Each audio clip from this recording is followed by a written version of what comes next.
Chapter 1072. Pang Xiao naturally wouldn't look down on women.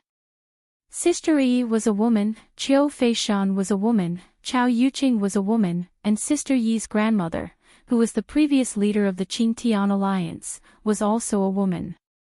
Even Tian Jizi was a woman. If women really used wisdom, they wouldn't lose to men. Because they were very careful and sensitive, many things they did were very unexpected. Although the harem didn't interfere in politics, they were all Li Qitian's family members. What they said in private was a secret to outsiders, but to them, it was just a family matter. Outsiders didn't know about Qin Yining, but Pang Xiao knew that Qin Yining had most likely arrived in Japan at this time, and might have already met with the local famous people. Sister Yi had the treasure in her hands, and more than 1,000 of his subordinates, so her safety shouldn't be a problem, right? It was just that the situation on the sea was changing rapidly, and he was really worried. In short, if someone wasn't under his eyes, he couldn't be at ease. Pang Xiao picked up the wine bowl, raised his head, and drank a big mouthful. Ji Ziyu had always known about Pang Xiao's deep feelings for Qin Yining, and also expected that he would have such a reaction, so he advised, don't drink alone. Since you're worried about her, arrange more people to help her. After thinking for a while, he said, she's a woman, but she followed you through life and death, and ruined her family. She's also done her best for you. You have to treat her well too. If there's any danger, it's also good to arrange for her to leave early. Pang Xiao smiled when he heard this. He nodded and said, you're right. I'll pay attention to these. But looking at the current situation, I'm safe for the time being. Your Majesty also doesn't have the heart to worry about me. He said this to him with complete trust, and Ji Ziyu was inexplicably moved. Although he had been running to Pang Xiao's place these days, in fact, when Pang Xiao had just returned, he had hesitated. He was worried that Pang Xiao would suspect him. After all, he had always been in the capital and had many opportunities to interact with the emperor. Although his power was also weakened and he could not use it, his situation was much better than Pang Xiao's. If he were in Pang Xiao's shoes, it would be hard to guarantee that he would not be suspicious of him. But in the past few days, Pang Xiao still trusted him as much as before, and they still talked about everything. Ji Ziyu looked cold, but deep down, he valued friendship. Pang Xiao treated him so sincerely, so he would only repay her 1,000 times over. If you need anything, you can look for me at any time. Ji Ziyu smiled sincerely. I also have some people outside. Pang Xiao could not help but be moved when he heard this. He patted his shoulder with his big hand. Of course, I won't be polite with you. Ji Ziyu said, also, you have to be careful. If your subordinates are familiar faces, you have to try your best to avoid them. If your Majesty's people notice your people, then secretly protecting them will be meaningless. At that time, it will be equivalent to openly opposing your Majesty. It won't do you any good to fall out with him. You're right. I'll be more careful. Pang Xiao felt a little guilty. After all, he could not tell Ji Ziyu about the things that happened at home. Ji Ziyu treated him sincerely, but he had to keep a secret. He felt very guilty. But after all, it involved the lives of the whole family. It was not that he did not trust Ji Ziyu, but it was just a precaution. So he could only wait for everything to be over before he came to apologize to him. Pang Xiao sighed and poured wine for the two of them. The two of them ate another bowl. The two of them acted as usual. Ji Ziyu left after a long time. After Ji Ziyu left, Pang Xiao instructed Tang Xiu, pay close attention to the situation outside. Once Wang Fei appears, immediately send someone to secretly receive her. Tell Wang Fei that your Majesty has arranged spies. Tang Xiu nodded and said with a serious expression, Wang Yi, your Majesty arranged spies to search for Wang Fei. Could it be that he has the intention to kill her? It's hard to say. Pang Xiao's phoenix eyes narrowed slightly, and the corner of his mouth raised in a mocking smile. If he makes a move on a woman, then your majesty will really lose all his character. Tang Xiu said, Your Majesty might just want to capture Wang Fei to keep you in check. Of course, under normal circumstances, Your Majesty would not want to kill Sister Yi. But nothing is absolute. If there really is a sudden change that causes Your Majesty to have the intention to kill, that is also uncontrollable. So you must not let Your Majesty capture her. Tang Xiu saw that Pang Xiao's brows were furrowed so tightly that it could squash a fly. He consoled, Wang Yi, don't worry. Wang Fei is resourceful. She has Sir Xia and Sir Su by her side.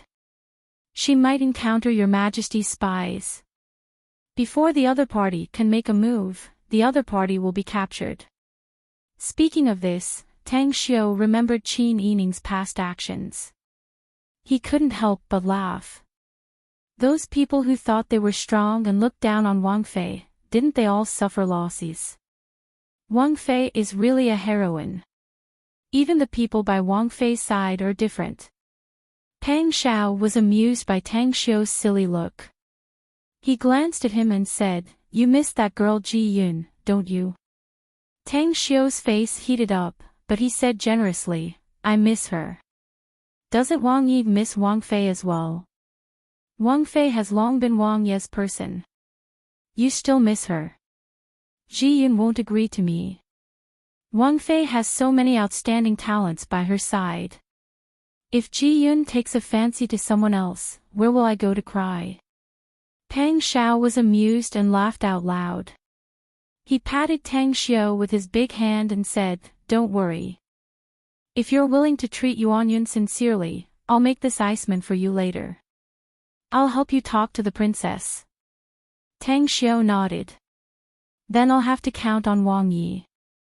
If Wang Fei doesn't like me and feels that I've wronged Ji Yun, then Wang Yi will have to use some pretty boy tactics. Pang Xiao was amused by Tang Xiu's shameless words again. His mood improved greatly. He patted Tang Xiu's shoulder to indicate for him to make the arrangements. Then he went to rest in the study. Pang Xiao looked at the room that was gradually brightening under the first rays of the morning sun. He thought about Qin Yining's current situation and found it difficult to sleep. At this time, the morning sun also came to the docks of Water Swamp Country. Qin Yining didn't wear any makeup today, and his hair was only tied up with a white jade hairpin. He was dressed in plain clothes. He got up early in the morning and went to an empty cabin on the ship. Sakurai's ashes and memorial tablet were resting here. Qin Yining lit incense for her, then clasped his hands together and closed his eyes. Sakurai, I've finally kept my promise and can bring you back to your hometown to be buried. May your spirit in heaven see Ishikawa Daimyo apologize and repent for your sins. May he clear your name in front of all the people of Water Swamp Country so that you can rest in peace. May you live in a peaceful country and a wealthy family, living a stable and happy life. As Qin Yining spoke, he bowed 3 times. Wang Fei. The people of Water Swamp Country are gathering at the docks. Ishikawa Daimyo also brought his family and samurai with him. I understand. Qin Yining stood up and looked at Sakurai's memorial tablet with a smile. When he turned to leave, his expression was solemn again. Chapter 1073. Ji Yun, Jingjie, and the others followed behind Qin Yining to the front hall. At this time, the doors on all 4 sides had been pushed open, and the morning light gently sprinkled on the emerald green brocade chairs. The wooden walls seemed to reflect a lustrous luster, and the utensils and furnishings were all chosen to be the most exquisite and gorgeous. As soon as they stepped in, they felt that the entire room was filled with radiance. Qin Yining turned around and asked Ji Yun, Did you arrange this? Yes, when we went to the daimyo's residence, we thought it was an imperial palace. In the end, when we took a look, it clearly looked like a big country gentleman's residence. That daimyo Ishikawa also has the nerve to think that he's a big shot. Let him come today, and we'll first take down his prestige, so that he won't be arrogant and complacent and still put on airs in front of you. Jingzhe laughed when he heard this. Aren't you afraid that he'll have other thoughts? What's there to be afraid of? There are more than 1,000 people outside, how could he dare to have other thoughts? Even if he has the guts, he doesn't have the ability to do so. Ji Yun's smile was somewhat smug. Qin Yining smiled, but his mood was not as relaxed as everyone else's. He always felt that after burying Sakurai, she would have to leave this land. Although this was Sakurai's hometown, they were in different parts of the world, and it would be difficult for them to meet again. Sakurai was long gone. But at this moment, Qin Yining truly felt that they were already separated forever. People's encounters with each other were very strange. Some people were like strangers even after knowing each other for many years. Some people were disgusted when they first met and didn't understand each other, while some people felt affinity when they first met. When she first met Sakurai, although Sakurai looked disheveled and dirty, she wasn't annoying. After interacting with her for a while, she felt that she had a unique personality. If she had known that he would lose his life for her when they first met, perhaps she wouldn't have sent him to the village to settle down. She would have kept him by her side and treated him well. At least he would have understood the situation, and wouldn't have immediately fallen into a group battle. Qin Yining's heart was filled with regret. She should have known earlier. It didn't take long for a group of people to arrive on the deck. The morning sun was slowly rising, dyeing the ship docked at the pier and the 29 warships nearby with a layer of golden light. Hundreds of people had already gathered on the beach in front of the pier, led by Ishikawa Fushing. He was dressed in a black robe with wide sleeves and a cross collar. Compared to the first time they met, his attire was extremely low-key. Behind him were his warriors and soldiers, as well as the citizens of the Water Pool Nation who had come spontaneously. Qin Yining stood on the deck, looked at the people in front of him, and whispered a few words to God. Gao Delay nodded and quickly got off the boat. He walked to Shichuan Jixing and said, "Shichuan Jixing, please come with me to bring out the memorial tablet." Ishikawa Kusei's expression changed. He was extremely unwilling to invite Sakurai's memorial tablet in front of his subordinates and the people. He couldn't help but roar angrily. "I've already agreed to bury Sakurai Hideaki. What else do you plan to do? Have your people bring down the memorial tablet and the ashes. We'll bury them together and be done with it. Where did all these rules come from?" Gao Delay's expression darkened when he heard this. He then sneered and said in neon language, "Behave yourself. Since you've already agreed to bury Sakurai, then you should do it well. If you keep hemming and hawing here, won't you still have to listen to our master's orders in the end?" "You!" Ishikawa Kusei reached out to grab the hilt of his sword and was about to draw it. As soon as he made a move, the elite tiger guards behind Gao Delay all got ready, causing Gao Delay's body to tremble, and he stopped moving. Qin Yining didn't understand what Ishikawa Kusei was saying, but he couldn't help but get impatient when he heard them arguing in neon language for a long time and still refusing to bring out the memorial tablet. He got off the boat and asked with a frown, "What's wrong?" Gao Delay immediately told Qin Yining about Ishikawa Kusei's awkwardness.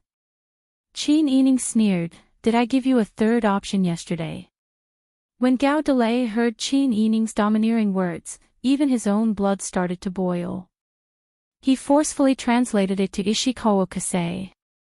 Ishikawa Kusei's face instantly turned red. He gritted his teeth and glared at Qin Yining. He said in neon language, "Woman, don't go too far." Qin Yining didn't take it to heart. "You haven't seen anything worse.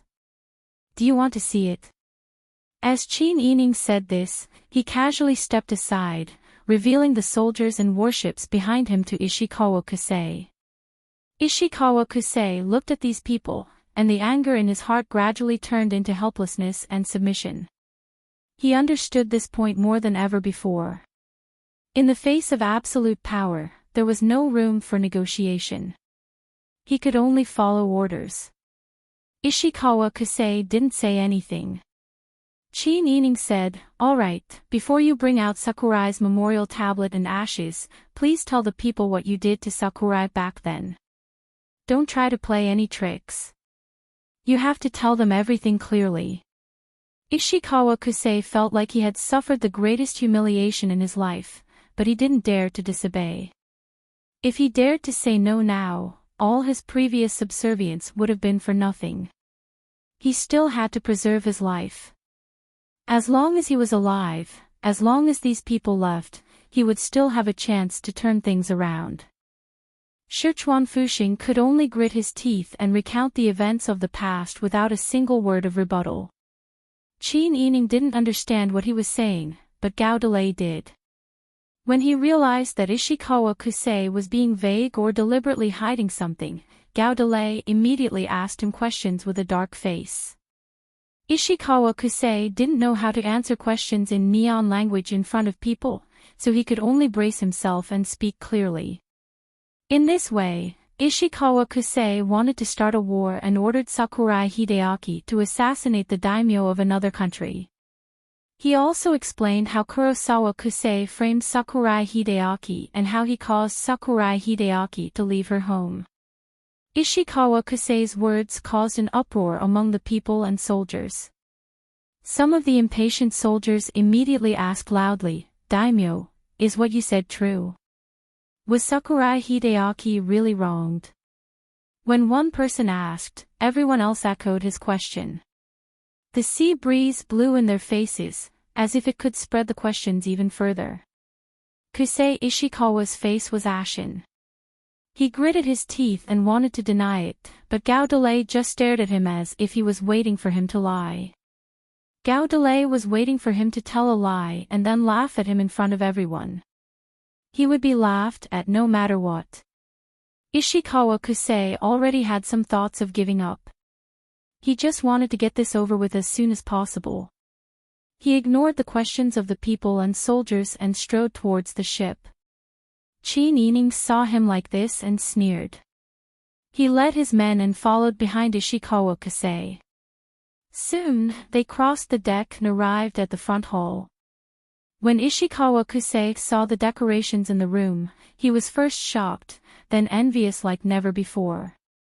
He felt that as a famous figure in the Water Swamp Nation, everything he had seen and heard was already his limit. He never would have thought that a woman from the southern Swallow Nation would have so many soldiers under her command, as well as such a luxurious ship. Furthermore, she had 30 of those ships in one go. Ishikawa Kusei completely felt the difference in strength. He had no choice but to follow Gao Delay to the cabin where Sakurai's memorial tablet was placed. A strong smell of incense and candles filled the room. Ishikawa Kusei looked up and saw Sakurai's memorial tablet and the urn behind it. He, who had killed without blinking and had never felt guilty, felt a little guilty now. Sakurai Hideaki was a qualified ninja.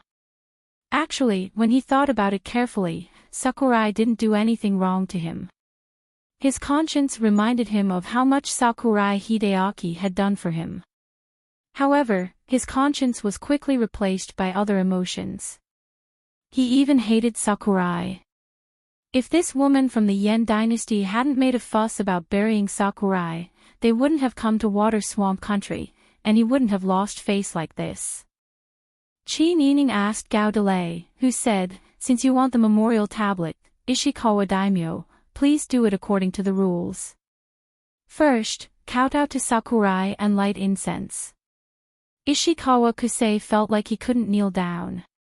However, just as he was about to find an excuse, Gao Delay kicked Ishikawa Kusei's calf. There was a loud thud on the wooden floor, and the people around couldn't help but feel pain for him. "I advise Daimyo to be more straightforward." Chin Ining frowned. "If you delay important matters, I might even want to lead my troops to Water Swamp Country for a few more days." Ishikawa Kusei gritted his teeth so hard that they creaked. For a moment, he really wanted to disregard everything and just pull out his sword to kill this woman who had forced him into such a desperate situation. However, he still cowered in the end. Ishikawa Kusei helplessly kowtowed and quickly said a long string of words that Qin Yining couldn't understand. Gao Delay couldn't keep up with Ishikawa Kusei's speed, and could only tell Qin Yining the gist of it. It was nothing more than a few words of apology and repentance. Qin Yining sneered. He knew that Ishikawa Kusei didn't regret his actions at all, and he couldn't help but feel apologetic toward Sakurai. He had simply succumbed to her martial prowess and had no other choice. But so what? It didn't matter if he didn't regret it now. She had thousands of ways to make him regret his actions. Ishikawa Kusei was forced to say words of repentance, so he stood up and picked up the memorial tablet and ashes. The group left the ship and slowly walked up the beach under the watchful eyes of the citizens. They then stepped onto a small mountain path, heading straight for the burial site Ishikawa Kusei had chosen. Qin Yining walked behind Ishikawa Kusei's group, and there were more than 100 guards by his side. Even so, Ishikawa Kusei heaved a sigh of relief when he saw that the 1,000 or so soldiers stationed at the shore had no intention of leaving. Xiaoyu walked up to Gao Delay and whispered a few words to him. Gao Delay immediately said, "The citizens can be witnesses during the burial. It's better for Ishikawa Daimyo's soldiers to stay at the shore." Qin Yining couldn't help but be impressed by Xiaoyu's meticulous actions. He turned around and smiled gratefully. Xiaoyu smiled. "We didn't bring any soldiers, so there's no need for Ishikawa Daimyo to come along. You can just have your attendants to help you." Gao Delay said this to Ishikawa Kusei. Ishikawa Kusei wanted to object, but he knew that it was useless to say anything now. He could only send the 200 or so soldiers behind him back to the shore to wait. He only had a few samurai and attendants with him, as well as 100 or so citizens who had come to watch the show. Soon, the group of people arrived at a quiet place. Qin Yining and his group were about to proceed further when Jing Zhe suddenly stopped in his tracks. He blocked Qin Yining with one hand and listened carefully to the surroundings. Chapter 1074. Before anyone could react, there was the sound of a wooden mechanism being activated. Qin Yining quickly dodged to the side, but Jing Zhe was faster than her. In the blink of an eye, he was in front of her. Xiao Shui and the others followed closely behind. The 100 guards also reacted quickly. In the blink of an eye, they had surrounded everyone. With a wang sound, the rain of arrows whistled through the air. The guards immediately brandished their weapons to block the arrows. After the first wave of arrows, there was a buzzing sound within a breath. Hundreds of arrows came from all directions. The guards of the prince's mansion waved their swords to block them. The broken arrows fell to the ground with a pitter-patter. Ishikawa Kusei and his followers hid behind a tree. Seeing the enemy easily neutralize their ambush, their hearts were instantly drowned in despair. "It's over. What should I do now?" If they didn't attack, the journey to the cemetery would be smooth. Ishikawa Kusei could have just kowtowed and be done with it. At least he could have kept his life and had a chance to rise again in the future. But now their ambush had failed. How could the water swamp country's 200 people fight against the enemy's 1,000 people? And if he wanted to escape, where could he run to? Ishikawa Kusei didn't know what to do. Just as he was about to panic, he saw the samurai and ninja following him from the corner of his eye. In a flash of inspiration, he suddenly pushed the person away. "Bastard! How dare you do something behind my back? How do you want me to explain this to you?" The person he threw to the ground was the astonished Hiragana. He didn't think that the same thing would happen again in front of him. Hiragana's ninjutsu was outstanding. He was caught off guard. Now that he recovered from the shock, he rolled on the ground to avoid the blade. Half crouched on the ground, he looked back at Ishikawa Kasei. At this moment, Hiragana finally understood how Sakurai Hideaki felt that day. No, maybe he didn't understand it completely. Because he knew how Sakurai Hideaki was betrayed, he was more or less prepared. At least after a moment of shock, he had a feeling of, I knew it. But Sakurai Hideaki was caught off guard and was ruthlessly stabbed. He finally understood why Sakurai Hideaki gave up in the end and was willing to be a beggar for so many years. This feeling of being betrayed by his lord was really disappointing. What's more, Sakurai was truly loyal to Ishikawa Fusei. Qin Yining immediately asked Gao Delay, what are they talking about? Gao Delay didn't hear it clearly. He only heard the gist of it. It's probably because Ishikawa Daimyo said that Hiragana betrayed him. Hiragana set up all the traps here.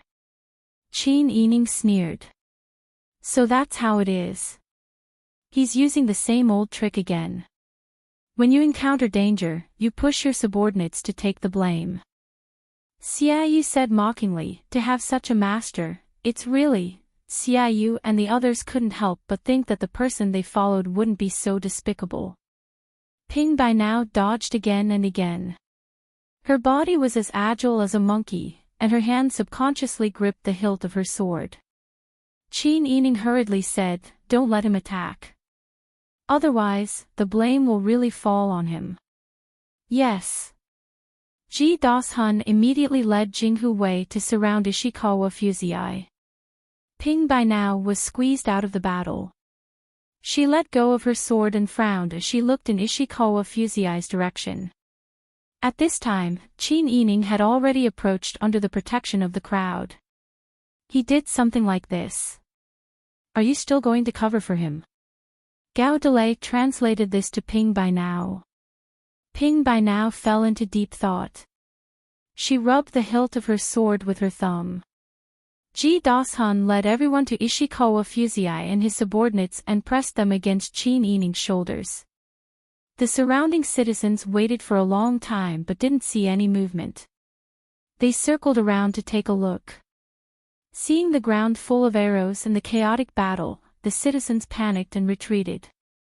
In the end, when they saw Ishikawa Fusei and his men being captured, the citizens wanted to leave. Ping by now suddenly shouted, why are you framing me? Don't tell me you want to use me as a shield, just like Sakurai. The sudden roar in a language they were familiar with immediately piqued the curiosity of the commoners. They could not help but stop and look into the forest. Ishikawa Fusei's face turned red. He gathered all his strength and shouted, bastard. You're lying. Sakurai took the blame for you back then. You didn't keep your promise today. On the surface, you promised to give Sakurai a grand funeral, but in the dark, you set up an ambush to ambush Sakurai's last master. This woman came all the way here just to give Sakurai a proper funeral. She didn't want him to have to live in a foreign land and bear the infamy. A woman from another country can be so righteous and keep her promise. As a daimyo, you use your subordinates as a shield time and time again. Who would dare to trust you when you do things like this? Ping by now shouted in Japanese. In the quiet path and forest, the citizens heard her loud and clear. When they were at the beach, some of them didn't dare to get close, so Ishikawa Fusei's words weren't heard clearly. Now that they were close, everyone heard it loud and clear. Everyone couldn't help but whisper in each other's ears. Ishikawa Fusei's eyes were about to pop out of their sockets. He raised his head and glared at Ping by now. You're slandering me like this. Isn't that betrayal? Gao Delay repeated Ishikawa Fusei's words to Qin Yining. Qin Yining laughed. Can this person be any more shameless? Xiaoyu smiled. This is Water Swamp Country's internal affairs. It's not our place to interfere. That's right. Qin Yining said. I just want to give Sakurai a proper burial. I'm doing this for the sake of the citizens. I also hope that their daimyo will be someone who cares for the citizens, but it's not our place to interfere. Still, it's surprising that Ping by now would make such a decision. Su Weiji shook her head. What the princess consort said that day had already moved him. But because of his beliefs and status, he was still hesitant. Now that he's the one that Ishikawa daimyo is pushing out, he'll come to his senses. Qin Yining told them everything that had happened when Su Weiji and Xiaoyu weren't around, no matter how big or small. Xiaoyu also said, right now, let's take care of things here first. After all, we're in a foreign country. We still don't know how Wang Yi is doing. Qin Yining thought about what had happened in the capital, and his heart sank. He ordered the guards to depart with Ishikawa Fusei. Ishikawa Fusei's face was ashen. Under the escort of Qin Yining's guards and the gazes of the citizens of Water Swamp Country, they arrived at the chosen cemetery. By now, everything was ready. Chapter 1075. Ishikawa Fushing's face had darkened the entire way. Cold sweat broke out on his forehead as he listened to the discussions of the people. It wasn't just because of what Heiko Kane had said to him in public, but also because the people clearly believed them. If this went on, he would lose his ruling position. Gao Delay smiled and walked forward, speaking in Japanese. Ishikawa daimyo, I hope you can be a gentleman who keeps your promise. Since you've already promised our master to bury Sakurai, how can you set up an ambush halfway and then turn around to frame someone else? Ishikawa Fushing gritted his teeth and was speechless for a long time. Jinghu Wei and the guards fanned out and quickly surrounded Ishikawa Fushing and his men. Seeing this, the people retreated and kept quiet out of fear, not daring to say a word. Ishikawa Fushing swallowed his saliva with difficulty, but he didn't want to appear timid in front of others. He turned to look at Qin Yining. I've already invited the chanting monks. If you want to bury Sakurai Hideaki, there's no need to arrange so many people, right?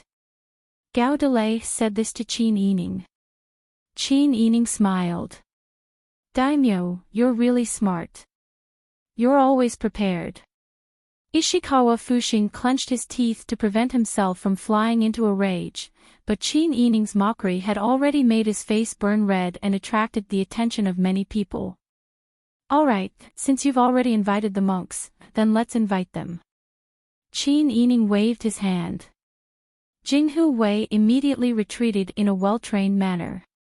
When the 100 people moved, only the sound of uniform footsteps could be heard. Ishikawa Fushing began to doubt Qin Yining's background again. How could an ordinary merchant's family raise such elites? Not long after, 2 old monks were brought over, trembling in fear. Ishikawa Fushing ordered his men to move, while the 2 monks put their palms together and lowered their eyes to chant. Qin Yining brought people to watch from the side. The commoners were also silent. After a short while, Sakurai's ashes were properly buried, and the tombstone was erected. Qin Yining raised his chin at Ishikawa Fusei. Gao Delay immediately stood behind Ishikawa Kusei and said in Japanese, Ishikawa daimyo, Sakurai is now buried. Please kowtow before her tombstone and confess your sins. Ishikawa Fushing knew that he had no other choice but to obey orders. If I fulfill my promise, you will leave with your troops. Gao Delay nodded. Of course. Our master didn't make any backup plans. Once you fulfill your promise, we will also fulfill our promise. We won't lead our troops to harass any civilians. His words enraged Ishikawa Fushing, and his face turned red. Gao Delay seemed to think it wasn't enough. However, you didn't keep your promise and set up an ambush on our master. That's another matter. Ishikawa Fusei had Jinghu Wei eyeing him from behind. He knew that the situation was more important than him. Even if the commoners around him heard it, he had to prioritize his own life first. If he lost his life, how could he make a comeback? Fine. Gritting his teeth, Ishikawa recounted the events of the past to the people around him in a loud voice. Then, he knelt in front of the tombstone and kowtowed 3 times. I'm sorry for what I did to you back then. Now that you've been buried, I've done everything your new master asked of me. I hope you can rest in peace. Ishikawa Fusei turned to Chin Ining. I've done as you asked. Are you satisfied? Chin Ining smiled at Gao Delay's words. Good. Ishikawa Daimyo, a wise man submits to circumstances. I'll keep my promise. When Gao Delay told Ishikawa Fusei these words in Japanese, Su Weiji and Xiaoyu had already ordered Jinghu Wei and the guards to get ready to retreat to the beach. Chin Ining saw that the people behind him were ready, so he walked slowly to Sakurai Hideaki's tomb. Jing Jie, Ji Das-hun, and the others stood guard around Chin Ining, keeping an eye on the surroundings. Chin Ining looked at the name on the tombstone that he could only write, but he couldn't pronounce it. He remembered how Sakurai had spoken to him that day, and how he had risked his life to protect her. Tears welled up in his eyes. Sakurai, I might not be able to visit you in the future. She held the tombstone as if she was holding Sakurai's shoulder. I have a lot of important things to do when I go back. I hope you can rest in peace there. Chin Ining's only reply was the sound of the wind rustling through the grass. It sounded like someone was responding to her words. Seeing Chin Ining like this, Hiragana couldn't help but sigh. If Sakurai had been loyal to such a person from the beginning, she wouldn't have ended up in this situation. Chin Ining led the team to the beach. Hiragana sneered. Do you really dare to trust such a person who goes back on his words and likes to use his subordinates as scapegoats? Be careful not to become the second Sakurai Hideaki in the future. Bastard! What did you say? Ishikawa Fusei was furious. Chin Ining, who was already far away, heard Ishikawa Fusei's roar, and the corners of his mouth raised slightly. Ji Yun asked, Princess, why didn't you just kill that guy? If he changed his name, the people might have a better life. Chin Ining smiled and shook his head. If this continues, it's not hard to guarantee that they won't change their names. But this has nothing to do with us. Ji Yun nodded. That's true. We have to go back anyway. That's right. Chin Ining thought for a moment and sighed. Since there are few people, there shouldn't be a lack of intelligent and ambitious people. Ishikawa Fusei's position should be taken up by someone. We have to stay at the port for a few days to prepare necessities, so we can ask about Ishikawa Fusei's situation. Princess is right. Xiaoyu said. I think that the people around Ishikawa Fusei aren't all idiots. Hiragana is a powerful person. I just don't know if it would be better for the people if he changed his name. Su Weiji stroked his beard and smiled. Chin Ining chuckled. It doesn't matter. Anyway, those who can fight for the position of Ishikawa Fusei are all extraordinary people. Any one of them would be 100 times better than Ishikawa Fusei. Hearing this, everyone nodded in unison and laughed. When they returned to the beach, Chin Ining boarded the ship. The people below were busy preparing for the departure. Preparing fresh water and food was the most important thing. What's more, Chin Ining had more than 1,000 people under his command to eat. During this time, there were people speculating about the purpose of this group of people, but most of them were discussing Ishikawa Fusei's character. Seeing this scene, I'm completely relieved. Chin Ining stood on the deck and looked in the direction of the group of people. The seeds of suspicion have been planted. The next step is to see what the next leader does. It's not something we can interfere with. Xiaoyu and Su Weiji nodded. They both felt that Chin Ining was a little sad. Chapter 1076. Qin Yining naturally knew that the road ahead would be bumpy, but now that this matter was over, she wanted to return home as quickly as possible. Pang Zhao's abilities were indeed outstanding, but Qin Yining was still worried about his safety. He'd suffered a beating, but she didn't know the truth behind it. Qin Yining really didn't know how he was doing right now. Mr. Su is right. We still have a long way to go.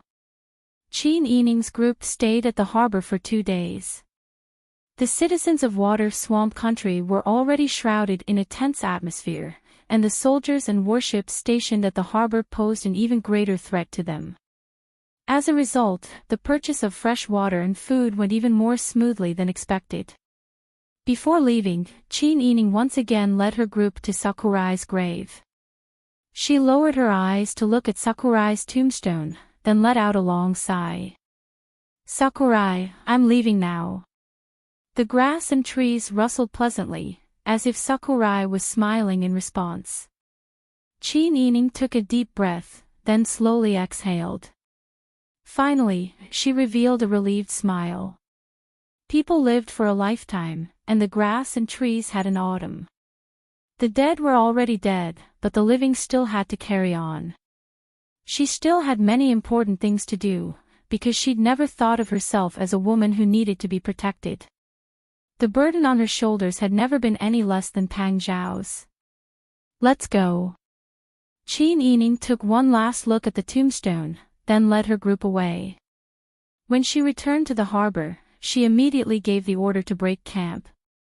The well-trained guards boarded the ship one after another and weighed the anchor. Qin Yining stood at the bow of the ship and looked back at the shore.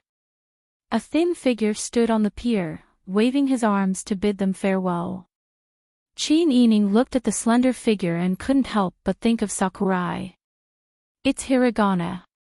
Qin Yining also waved at Hiragana. Xiaoyu and Su Weiji stood on either side of Qin Yining and also waved goodbye to Hiragana. What do you think will happen to Water Swamp Country in the future? Qin Yining shook her head. Who knows? Actually, based on Hiragana's behavior that day, this old man feels that he's already taken your advice to heart. If that's true, then the people of Water Swamp Country are lucky.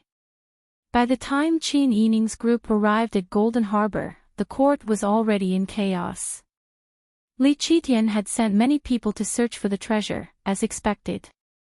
The emperor was furious and searched everywhere for Lu Heng's whereabouts. The Lu family faction in the imperial court was suppressed like never before. Even concubine Zhuang was demoted to a servant and was casually arranged to spend the rest of her life in a remote corner, not to mention the Bian family.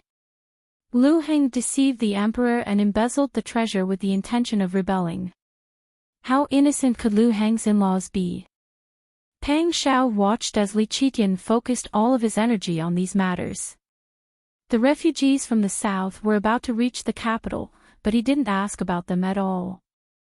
However, he wasn't trusted right now, and his advice wouldn't be accepted.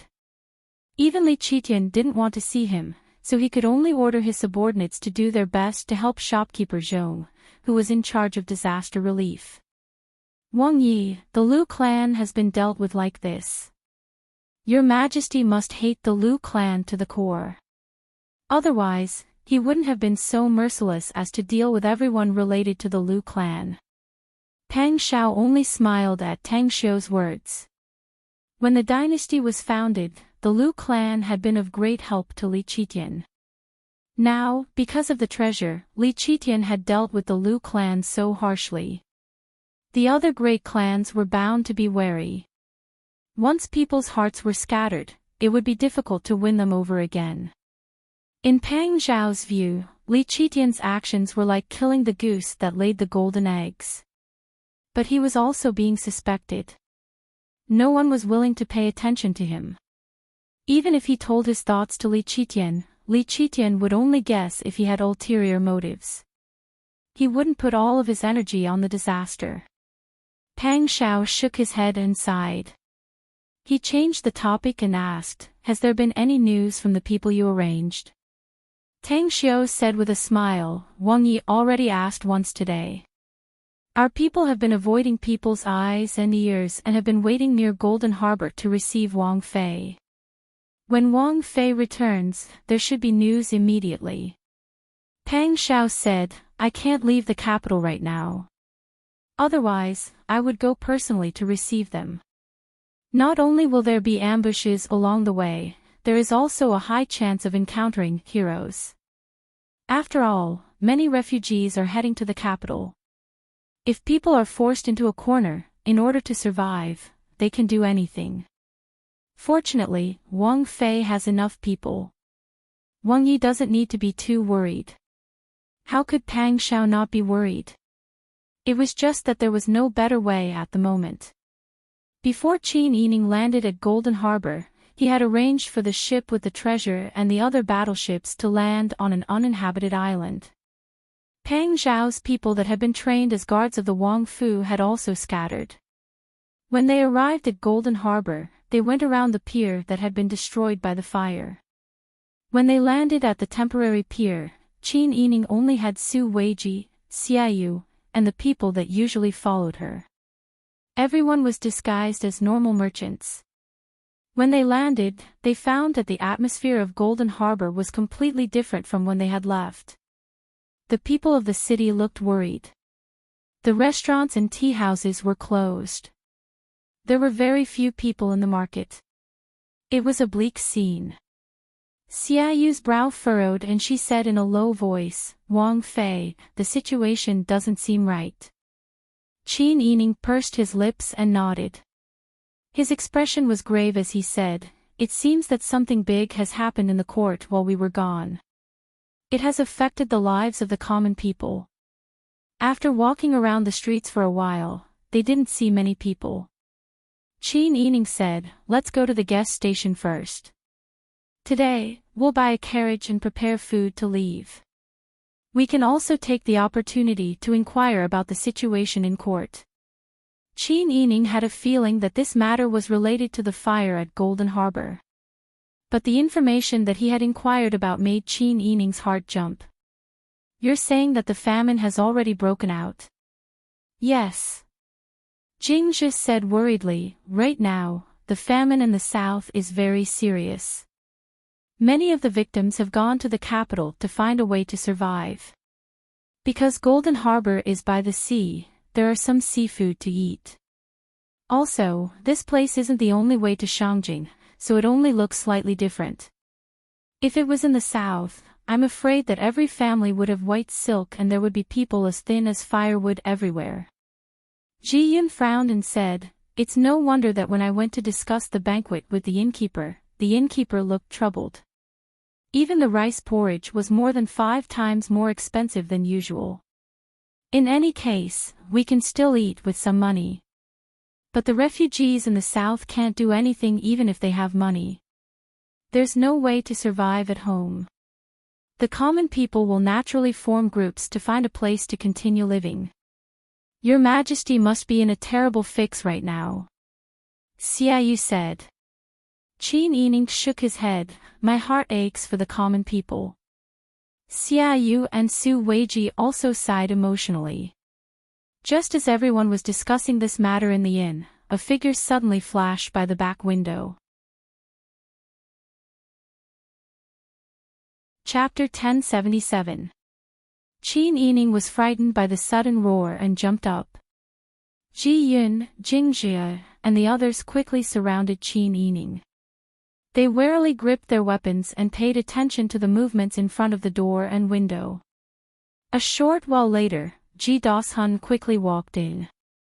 He raised his hands and said, Wang Fei, just now, a shadow flashed by the back door. This subordinate did not have time to see what the person looked like. It must be some spies that are spying on your whereabouts.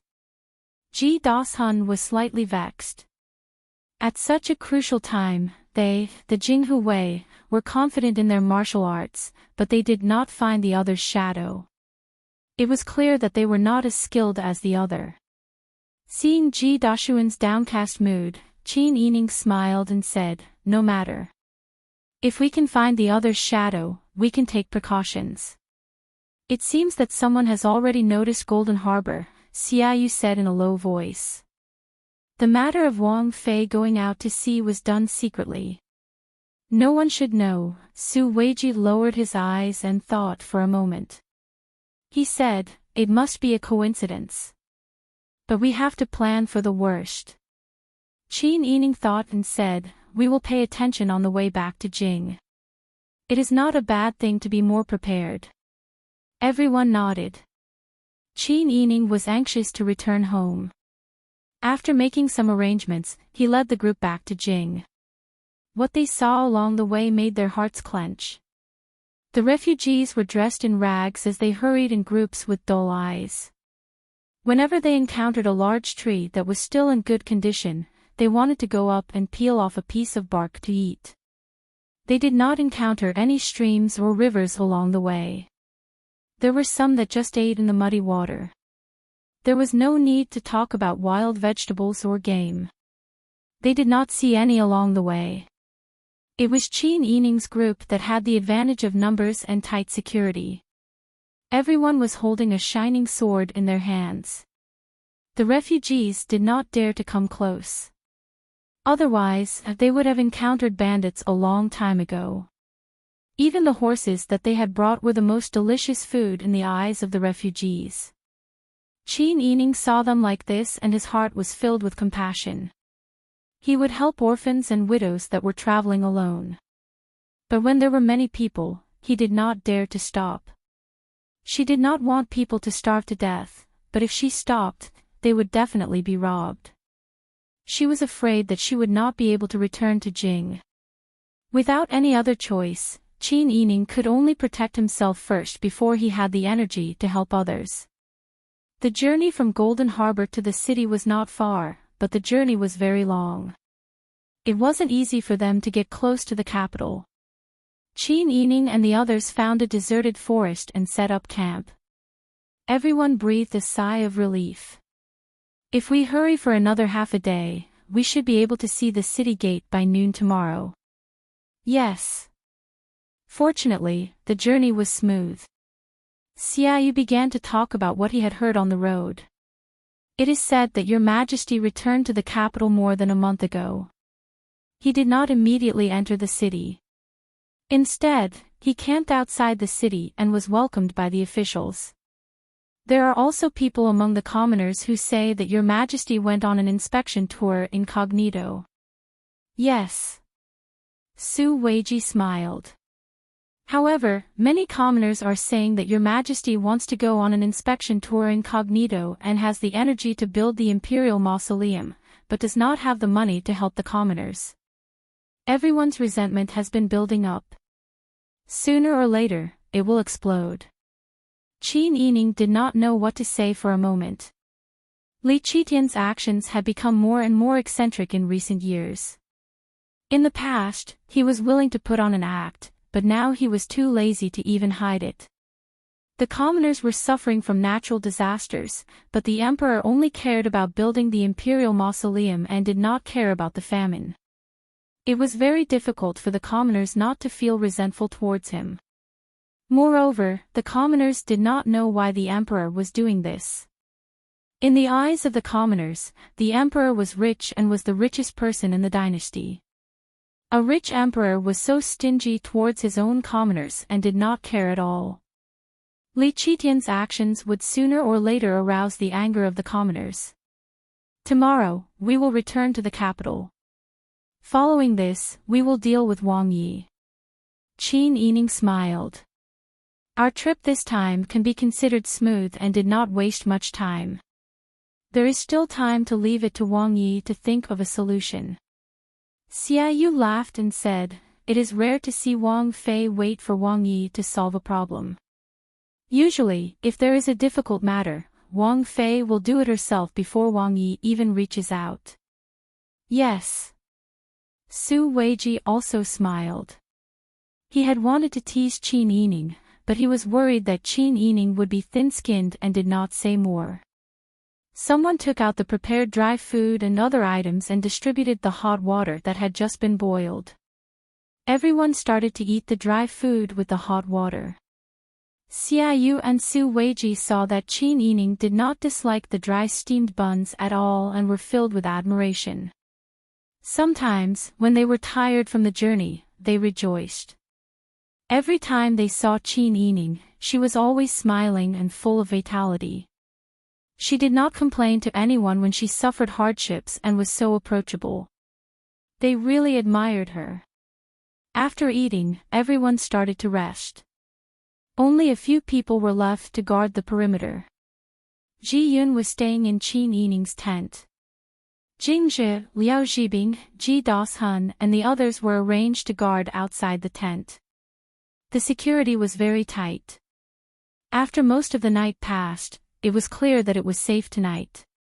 Everyone relaxed slightly.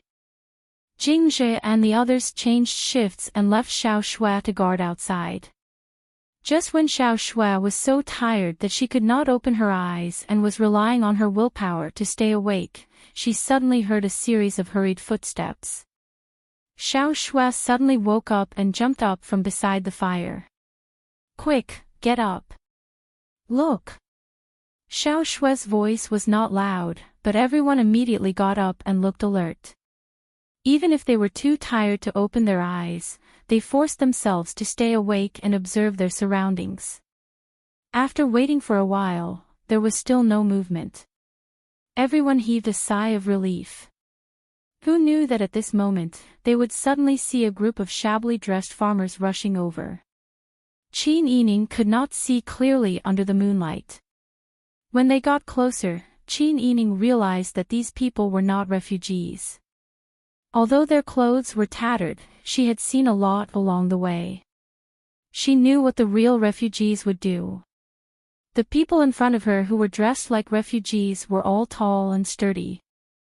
Although they were not very fat, they all had standard looks. They did not look like they had been starving or freezing. She could tell from their complexions and aura. When they were about to reach them, Su Weiji and Xiaoyu nervously ordered their people, "Protect the masters." Their shouts caused everyone to regain their composure. Qin Yining said in a low voice, "Since these people are trying to hit a stone with an egg, let's take a look." Just as everyone was prepared, the other party formed a group and rushed towards the capital. They all shouted, "Dog Emperor, he embezzled the wealth and food." Chapter 1078. Yes. Everyone immediately responded in a loud voice, their nerves stretched taut as they waited. The group of disaster victims rushed forward as soon as they got close. However, they bypassed the carriages with their luggage and headed straight for Qin Yining. At this point, what was there to not understand? Jing Zhe and Ji Dashun shouted loudly, "Protect Master." Then they grabbed their weapons and led everyone to charge forward. Qin Yining was protected by Ji Yun and Xiao Shui. Xiaoyu and Su Weiji were also protected by Jing Huwei. The assassins could not get close to them for a while. However, nearly 100 assassins were coming at them menacingly. It was obvious that they were familiar with the terrain around them. It would be harder for Qin Yining to escape in a short period of time. The situation fell into a state of panic. Qin Yining was protected by Ji Yun and Xiao Shui. She dodged to the left, then to the right. Under the night sky, her vision was also obstructed. Qin Yining could be considered calm. Over the years, she had encountered countless dangers. Perhaps it was because she had experienced so much that she felt numb. "Princess, Nubi will protect you to a corner." Ji Yun waved her soft sword and stabbed an assassin. Then she pulled Qin Yining and quickly retreated. Qin Yining did not say a word. She only nodded and followed Ji Yun and Xiao Shui's footsteps. They gradually killed their way out of the encirclement and away from the battle.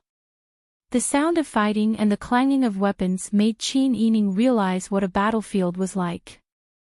She couldn't help but think that Pang Xiao had been fighting on the battlefield for many years, and the scenes he had seen were even more tragic than this. There was nothing worse than this. Xiao Shui and Ji Yun fought their way out and protected Qin Yining as they approached the forest. They all let out a sigh of relief. Xia Yu and Su Weiji were also escorted over. However, before they could let out a sigh of relief, there was a sudden movement in the forest. Princess! Be careful! Xiao Shui reacted the fastest. When she heard a whoosh coming from above her head, she immediately flew forward and shielded Qin Yining with her body. A huge net fell from the sky and tied up Qin Yining and Xiao Shui tightly. Then, it dragged them into the forest. Jinghu Wei, who was standing next to Ji Yun, Xie Yi, and Su Yi, reacted quickly and roared as he chased after them. At this time, the rest of the people who were held back by the assassins dressed as disaster victims also realized that they had been lured away. They dropped their hands and chased after Qin Yining. Qin Yining and Snowy were tied up tightly. Qin Yining and Snowy were forced to stick close to each other.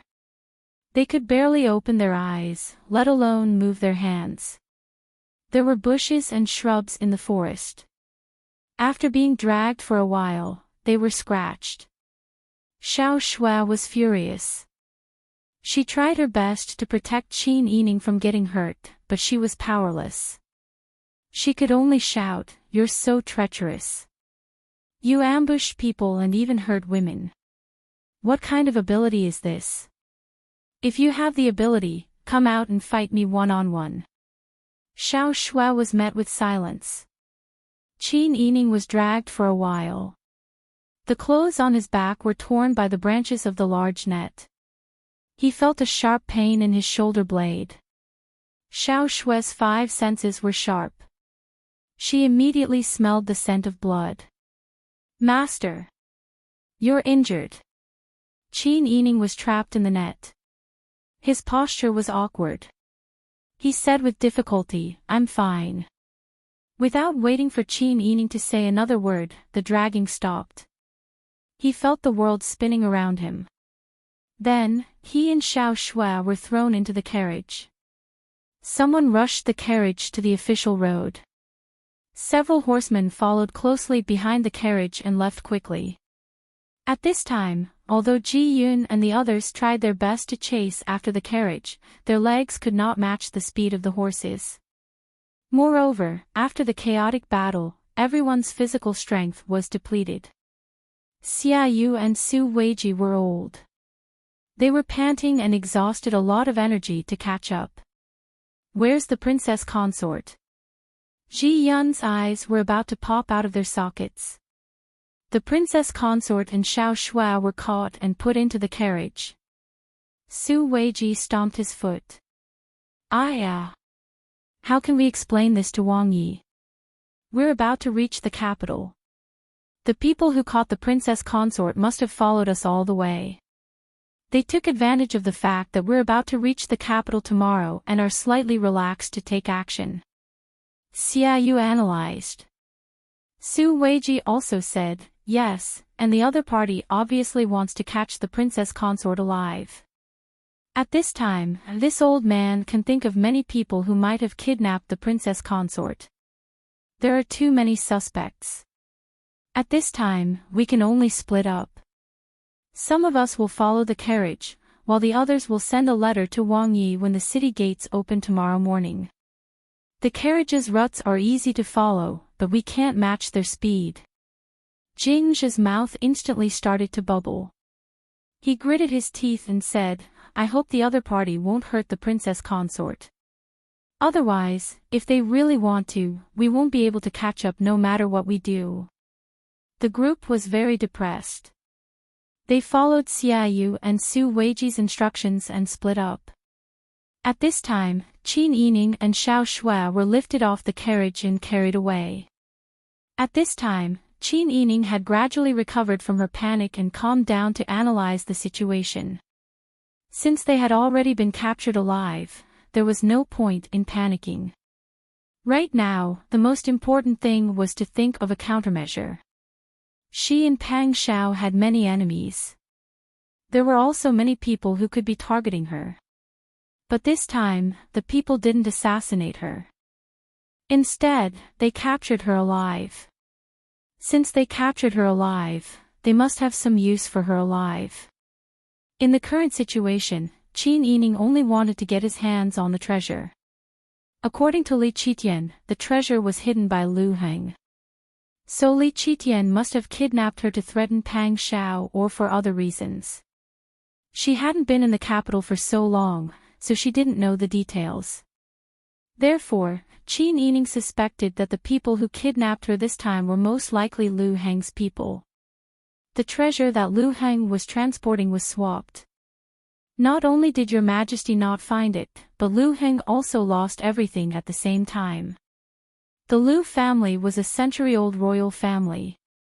It was only a matter of time before they were targeted by Li Qitian. After such a big thing happened, how could Lu Heng not hate her and Pang Shao? Qin Yining guessed for a long time and came to the conclusion that the other party was definitely sent by Lu Heng. Qin Yining thought that perhaps it was necessary to curry favor with them. Qin Yining and Xiao Shui couldn't see their surroundings clearly.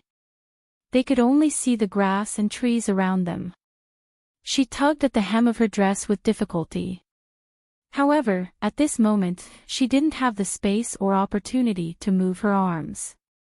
The men carrying Qin Yining and Xiao Shui had walked for half a day and were already very tired. However, after a short while, they slowed down and placed the large net on the ground. "Master, fortunately, we didn't disappoint you." The men stepped forward and bowed in unison. Then, Qin Yining heard a voice that she couldn't believe. "Release the princess consort." "Lu boy." Qin Yining's voice sounded with difficulty. As the rope was released, Qin Yining's nerves became even more tense. "Lu boy, what are you trying to do?" Lu Heng was dressed in a green robe. He was dressed like an ordinary scholar, but his entire body exuded a noble aura. Lu Heng greedily looked at Qin Yining's every frown, every smile, and every movement. After a long time, he seemed to come back to his senses and said, "What am I trying to do? I don't have the capital to do anything.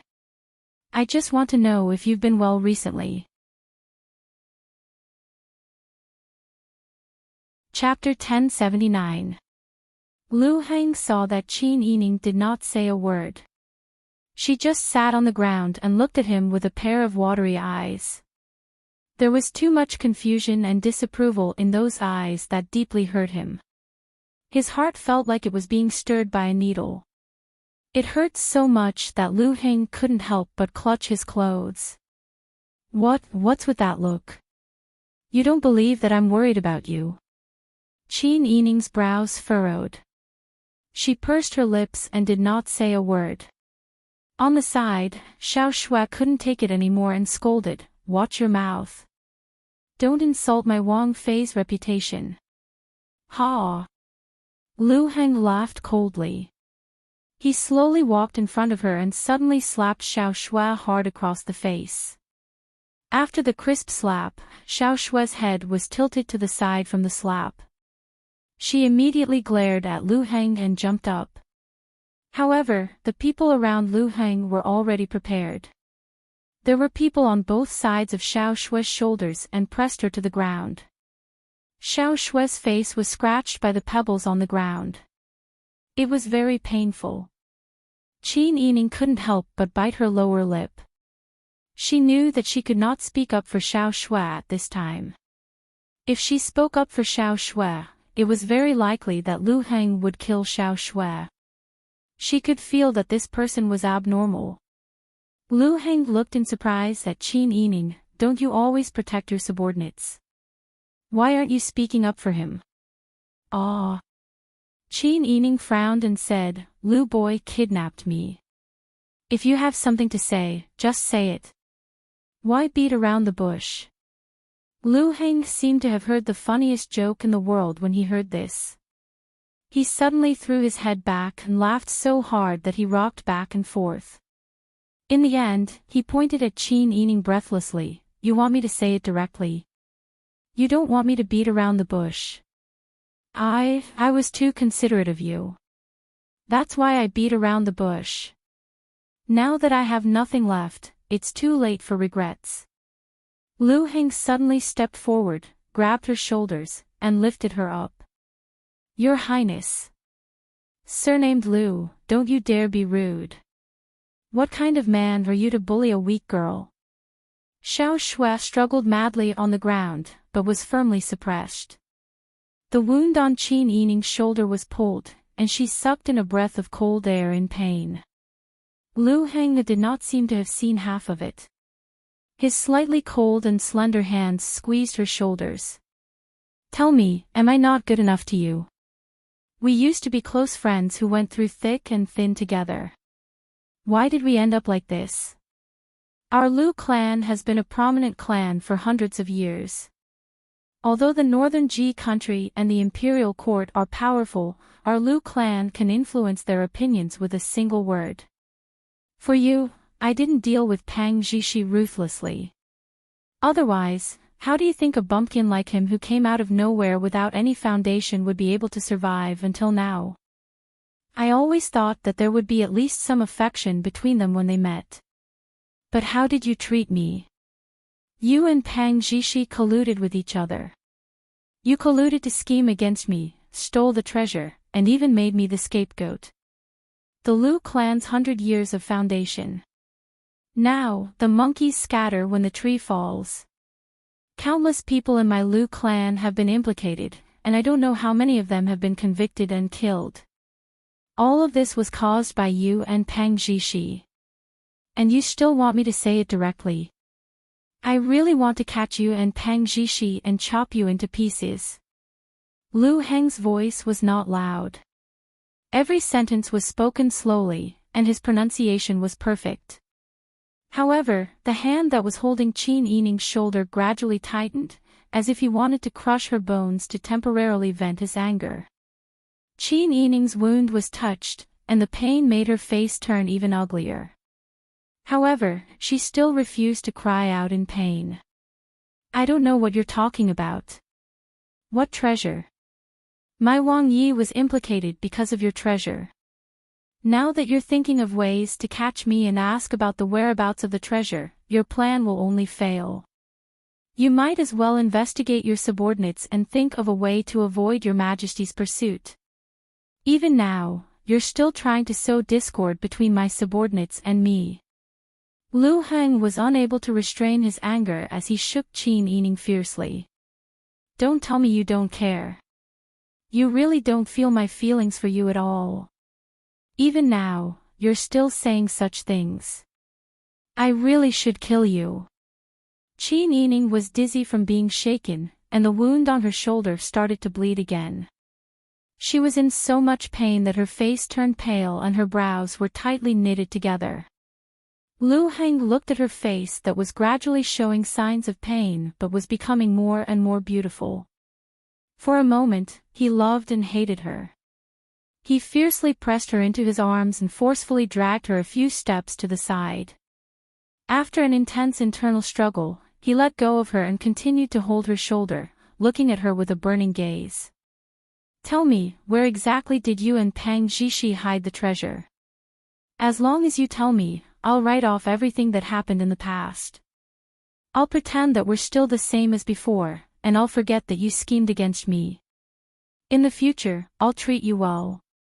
As long as you stay by my side with peace of mind, I won't be as useless as Pang Zhishi, causing you to lose your family and everything. As long as you follow me, I'll only give you happiness. Tell me quickly. Qin Yining bit her lower lip, and her eyes were filled with contempt. Ignoring the pain in her shoulder, she raised her arm and flung Lu Heng's hand away. You're the one who lost the treasure, so is it that difficult to admit that you weren't careful enough? How can you be so sure that this matter has something to do with me? Now that you're asking me, do you think that you can find the treasure? As for what you said about giving me happiness and wanting me to follow you, you're simply dreaming. Qin Yining raised her finger and pointed at Lu Heng. In the past, I thought that you were a responsible and elegant gentleman who acted appropriately, but now, you've completely changed. You're spouting nonsense to slander me. Every time you open your mouth, you'll say such overstepping words. You're even from an aristocratic family. Pooh! Lu Heng was spat at. He looked at Qin Yining in disbelief, and his gaze gradually turned from scorching to mocking. Ha, ha! Lu Heng laughed maniacally. Well said, well said. It's my wishful thinking. I shouldn't have any feelings for you. I shouldn't have valued you more than the family's integrity and interests. But now that things have come to this, what can I do? He sounded like he was asking Qin Yining, but more than that, he was asking himself. Recently, the Lu family had been uprooted. Although he had escaped with the main forces, bad news about the Lu family came every day, and he was on the verge of breaking down. Perhaps it was right that his grandfather didn't want to pass the position of the head of the family to him. Did he expect that the Lu family would be destroyed in his hands? But he had fought for the position of the head of the family, but he had pushed the Lu family to the brink of destruction. Self-blame and regret tormented him every day. Lu Heng felt that he was already at the end of the road, but things were chasing him from behind, so he had no choice but to persevere. He thought about it carefully. What was left of him? What he wanted, power, status, the prosperity of the family, and the woman he loved, were all gradually leaving him. Lu Heng's gaze was too frightening. Qin Yining's entire body tensed up like a small animal that had encountered danger. Noticing Qin Yining's actions, Lu Heng's self-deprecating heart grew even more. He didn't want to let her off so easily because of his love for her. Men. Lu Heng stood with his hands behind his back. His back was straight, and his face was solemn. Master. I'll leave this woman to you. Use all means possible to make her reveal the whereabouts of the treasure. Yes. Chapter 1080. Lu Heng's decision surprised Qin Yining. But on second thought, Lu Heng and Pang Xiao were enemies to begin with. It was reasonable for him to capture her and interrogate her about the whereabouts of the treasure. Qin Yining was not disappointed. In the past, she was still friends with Lu Heng. But now that they were on opposite sides, and Lu Heng's feelings for her were gradually revealed, Qin Yining knew very well that the relationship between her and Lu Heng could not be the same as before. Seeing that the men were about to reach her, Qin Yining knew that she could not escape. Although she was afraid and her palms were sweating, she knew what she had to do. Perhaps when she gradually fell into a struggle, she had already mentally prepared herself. When she was kidnapped to the Taden, she had already told herself that anything could happen in the future. She was different from ordinary women. The position she was in did not allow her to show any weakness. The men arrived in front of her and pushed Qin Yining into the woods. Xiao Shue's eyes were about to pop out of their sockets. She shouted angrily, "Let her go. You are a bunch of cowards, cowards. What kind of man are you to bully a weak woman? If you have the guts, come at me." Lu Heng watched Qin Yining's back as she was pushed away. He was distraught. His fists clenched his robes so tightly that the veins on his fists were bulging. He had made a decision in a fit of anger.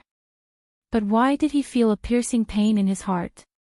Xiao Shue's scolding was right next to his ear. Lu Heng became more and more irritated.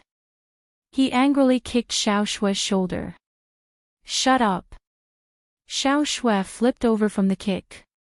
But she kept cursing, "Coward, you ball-ass piece of trash. You bullied a weak woman and you still have the nerve to talk about your feelings. Don't disgust me." Lu Heng gritted his teeth. His eyes were wide open in anger. His blood was boiling. His limbs, bones, and even the back of his head felt like they were burning. "Shut up." Shut up. Lu Heng kicked Xiao Shue's chest and abdomen. Xiao Shue hurriedly bent her body to dodge, but she didn't stop cursing. His voice echoed in the forest. Lu Heng's anger, which had been suppressed for many days, exploded at this moment. He kicked, beat, and cursed back. The scene was a mess, and almost no sound could be heard from the forest. At this moment, the sound of something breaking through the air could be heard. A crisp paw sound was heard. The moment Lu Heng lowered his head, the guard standing behind him fell to the ground while clutching his chest and spitting out a mouthful of blood. If Lu Heng had not suddenly lowered his head, the one who would have fallen would be him. Quick, protect the patriarch. Ambush. It's from the forest. There's an ambush in the woods. The sound of the bullets piercing through the air could be heard. Although they were bullets, their lethality was no less than that of a crossbow. Lu Heng's attendants protected him as they dodged left and right. Everyone was hit by a lot of bullets. Some of the bullets that hit their arms could even break their bones. For a moment, Lu Heng was surrounded by groans and cries of pain. Lu Heng gritted his teeth and roared, "Who's there? Come out!" The bullets finally stopped flying. Lu Heng had just breathed a sigh of relief when he heard rustling sounds in the forest. It was the sound of footsteps, and there were quite a few of them. In the blink of an eye, more than 100 guards rushed over. The dozens of people in the lead were holding slingshots. It was Ji Das-hun and the others. Qin Yining followed behind them under the protection of Jing Zhi and Ji Yun. The people who had escorted Qin Yining into the forest were nowhere to be seen. They had obviously been captured. "I didn't expect the great Zhong Yibo to do such a despicable thing," Su Weiji mocked. "I'm sure no one in your residence knows about Lu Boy's actions, right?" The guards around Lu Heng were all tense and ready for battle. They seemed to know their limits after comparing their strength with the other parties. Lu Heng could also see that although the other party didn't have a lot of people, the guards were all well trained. His men might not be a match for them in a direct confrontation. Hearing Su Weiji's mockery, Lu Heng suppressed his anger and smiled. "So what if you know about this? So what if you don't know about it? Do you know that I'm still the head of the Lu family? You can see how despicable my actions are. It's enough that the people around me understand. Why should I explain myself to you?" Ha! Lu Boy's shamelessness is top-notch. If you were the same in your actions, tsk. Xia Yu hadn't finished speaking when the surrounding crowd roared with laughter. Lu Heng was annoyed, but the disparity in strength was too great. He didn't have the ability to compete, so he could only endure and find an opportunity to leave this place. He definitely couldn't throw an egg at a rock. Xia Yu and Su Weiji's conversation had already angered Lu Heng so much that his expression turned ugly. But even so, it wasn't enough to quell their anger. If they had arrived a moment later, wouldn't the princess consort have? They were ordered to follow the princess consort and protect the princess consort's safety. But if something happened to the princess consort under their watch, how could they face Wang Yi in the future? Aren't your twisted words and twisted logic top-notch? Lu Heng sneered. If Pang Zhishi hadn't colluded with the Qin clan couple, pocketed the treasure for themselves, and then turned around to bite me, your majesty wouldn't have treated the Lu family like this. How could he not take revenge for the extermination of his clan?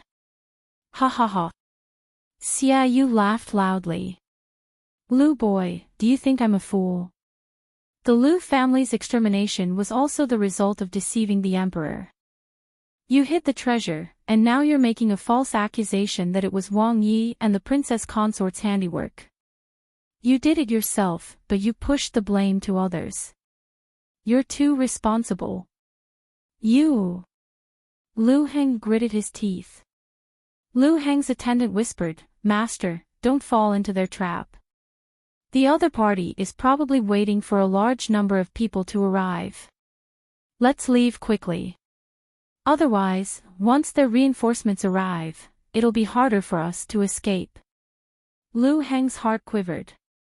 His anger and resentment were instantly suppressed, and he quickly came to his senses.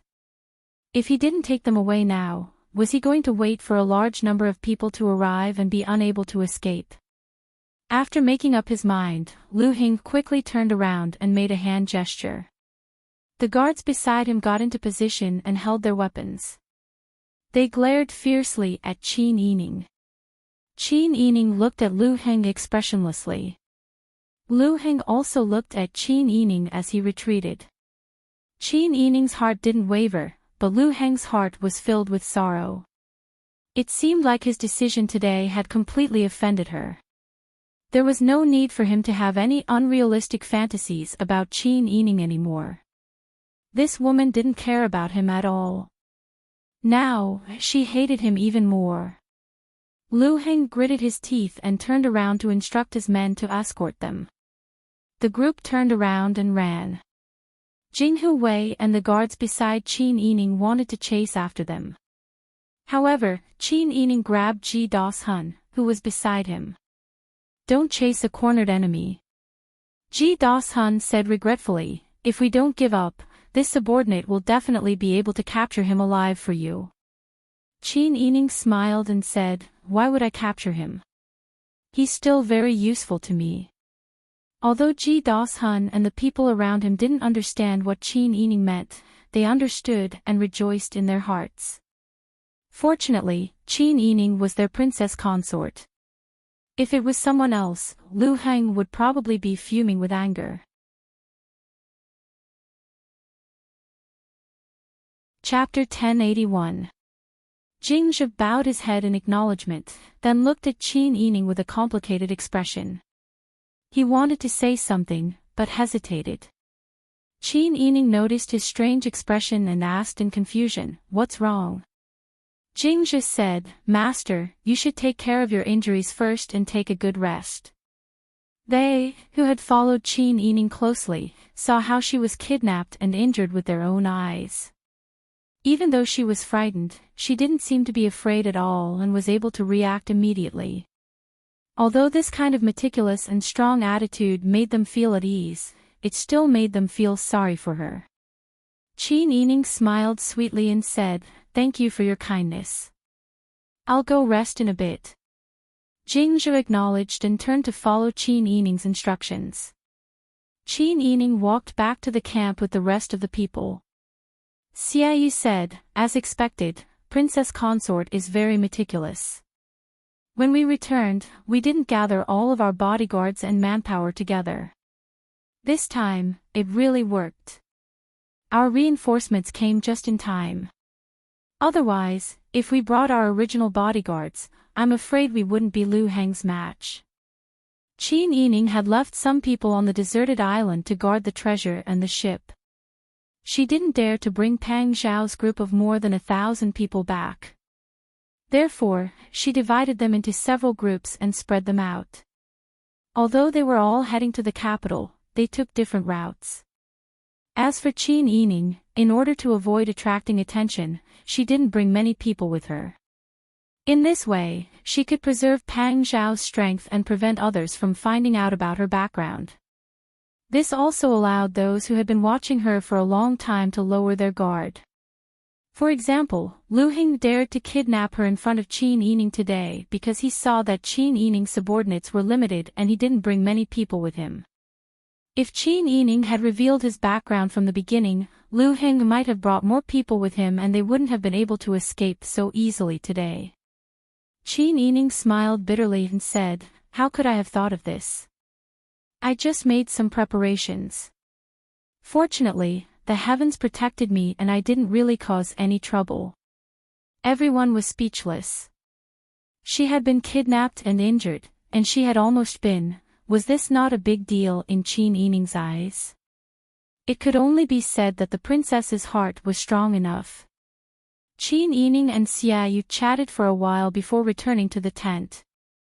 Ji Yun came in with medicine and carefully applied it on Qin Yining. Wang Fei, how do you feel? Seeing that Qin Yining was somewhat silent, Ji Yun deliberated and asked. Qin Yining smiled and said, "It's okay. I've applied some medicine and the wound will heal in a few days." Ji Yun lowered her eyes and shook her head. "This servant is not talking about your wound. This was a superficial wound. No matter how serious the injury was, it could still be treated with medicine. But the discomfort in your heart is not something that can be cured with some medicine." Qin Yining smiled and said, "When did you learn to speak like this?" "I didn't do anything. It was just a false alarm. I was just thinking about the chaotic situation in the world today." Ji Yun sighed and said, "Wang Fei, you should think more about yourself. Next time, you must ask Wang Yi to arrange more people for you. You must not suffer such a thing again. If it happened once or twice, this servant would be scared out of her wits, let alone you personally experiencing it." Qin Yining chuckled, "I know you're worried about me." She patted Ji Yun's hand and said with a smile, "Don't worry. I won't be so unlucky all the time. Everything will happen to me." Ji Yun lowered her eyes and muttered, "Wang Fei, don't tell me you haven't encountered enough. You're walking on the edge of a knife every time. If you're not careful, you might lose your life. Wang Yi is really too much. He always puts you in danger. I'll be careful in the future." Qin Yining knew that Ji Yun was really concerned about her. She pulled her to sit down and said, "You've been by my side every time these few times. I've implicated you and caused you to suffer a lot." Ji Yun said, "Wang Fei, you're being unkind by saying this. Besides, I haven't been of much help to you. I could only watch as you were taken away several times, but I couldn't do anything. If I get the chance later, I must properly acknowledge another master and learn martial arts. Otherwise, it's really too painful to be unable to do anything." Qin Yining smiled and nodded. Actually, if Ji Yun was already like this, she could imagine how Pang Xiao would feel if he knew the news. Fortunately, she had already returned to the capital, and the time to meet Pang Xiao was closer. Qin Yining changed into a new set of clothes and fell asleep tiredly. In the entire camp, everyone was on high alert. The next morning, Ji Yun jogged into the tent and said, "Wang Fei, Jing Jie is back. He even brought someone with him." Qin Yining was holding a mirror to see if the hairpin on the back of her head had slipped off. When she heard this, she immediately put down the mirror. Who did he bring back? Jing Jie had a sense of propriety. He wouldn't bring someone with him for no reason. Something must have happened in the city, or perhaps Pang Xiao had some orders. With Pang Xiao's personality, since he knew that she was back, Pang Xiao would definitely rush out to welcome her. Could it be that something happened in the city these few days? Qin Yining wasn't in the mood to continue dressing up. She quickly walked out with Ji Yun to welcome her. This subordinate, Zhu Yu, greets Wang Fei. Qin Yining saw that this person looked very familiar. She often followed Pang Xiao around. Although she couldn't call out everyone's names, she knew that this person was one of them. Wang Fei, this subordinate personally came here because of Wang Ye's orders. Oh. Qin Yining raised her eyebrows in confusion. What orders does Wang Yi have? Wang Fei, Wang Yi said that now is not the right time for you to return to the capital. You shouldn't come back for the time being, in case you encounter danger and can't leave. Qin Yining pursed her lips. After a moment, she asked, "What happened in the city? Why do you and Wang Yi both think that there's danger in the city?" Zhu Yu was stumped by this question. He racked his brains and had a bitter expression. He knew that Wang Yi ordered Wang Fei not to enter the city because he was afraid that she would encounter danger. He could only follow Wang Ye's intentions and say, the situation in the city is not bad. Natural and man-made disasters are unavoidable. Many people have lost their homes and rushed to the capital. The city is very chaotic right now. If Wang Fei goes back now, you will encounter trouble. You might even encounter unexpected danger. It's better to wait for things to calm down before Wang Fei comes back. Zhu Yu said this very slowly. It was as though he was thinking as he spoke. Qin Yining narrowed her eyes and sized up Zhu Yu. In the past, Tao Hanshan had ordered people to assassinate her. Qin Yining could no longer completely trust Pang Zhao's subordinates. This Zhu Yu was stuttering and was trying his best to persuade her not to return to the capital. Qin Yining felt that there must be a trap.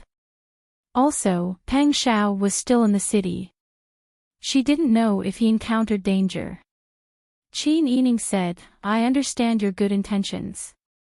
But since the situation in the city is not bad and I have so many subordinates to protect me, there will be few chances of encountering trouble.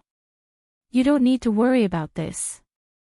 Seeing that Qin Yining was determined to enter the city, Zhu Yu became even more anxious.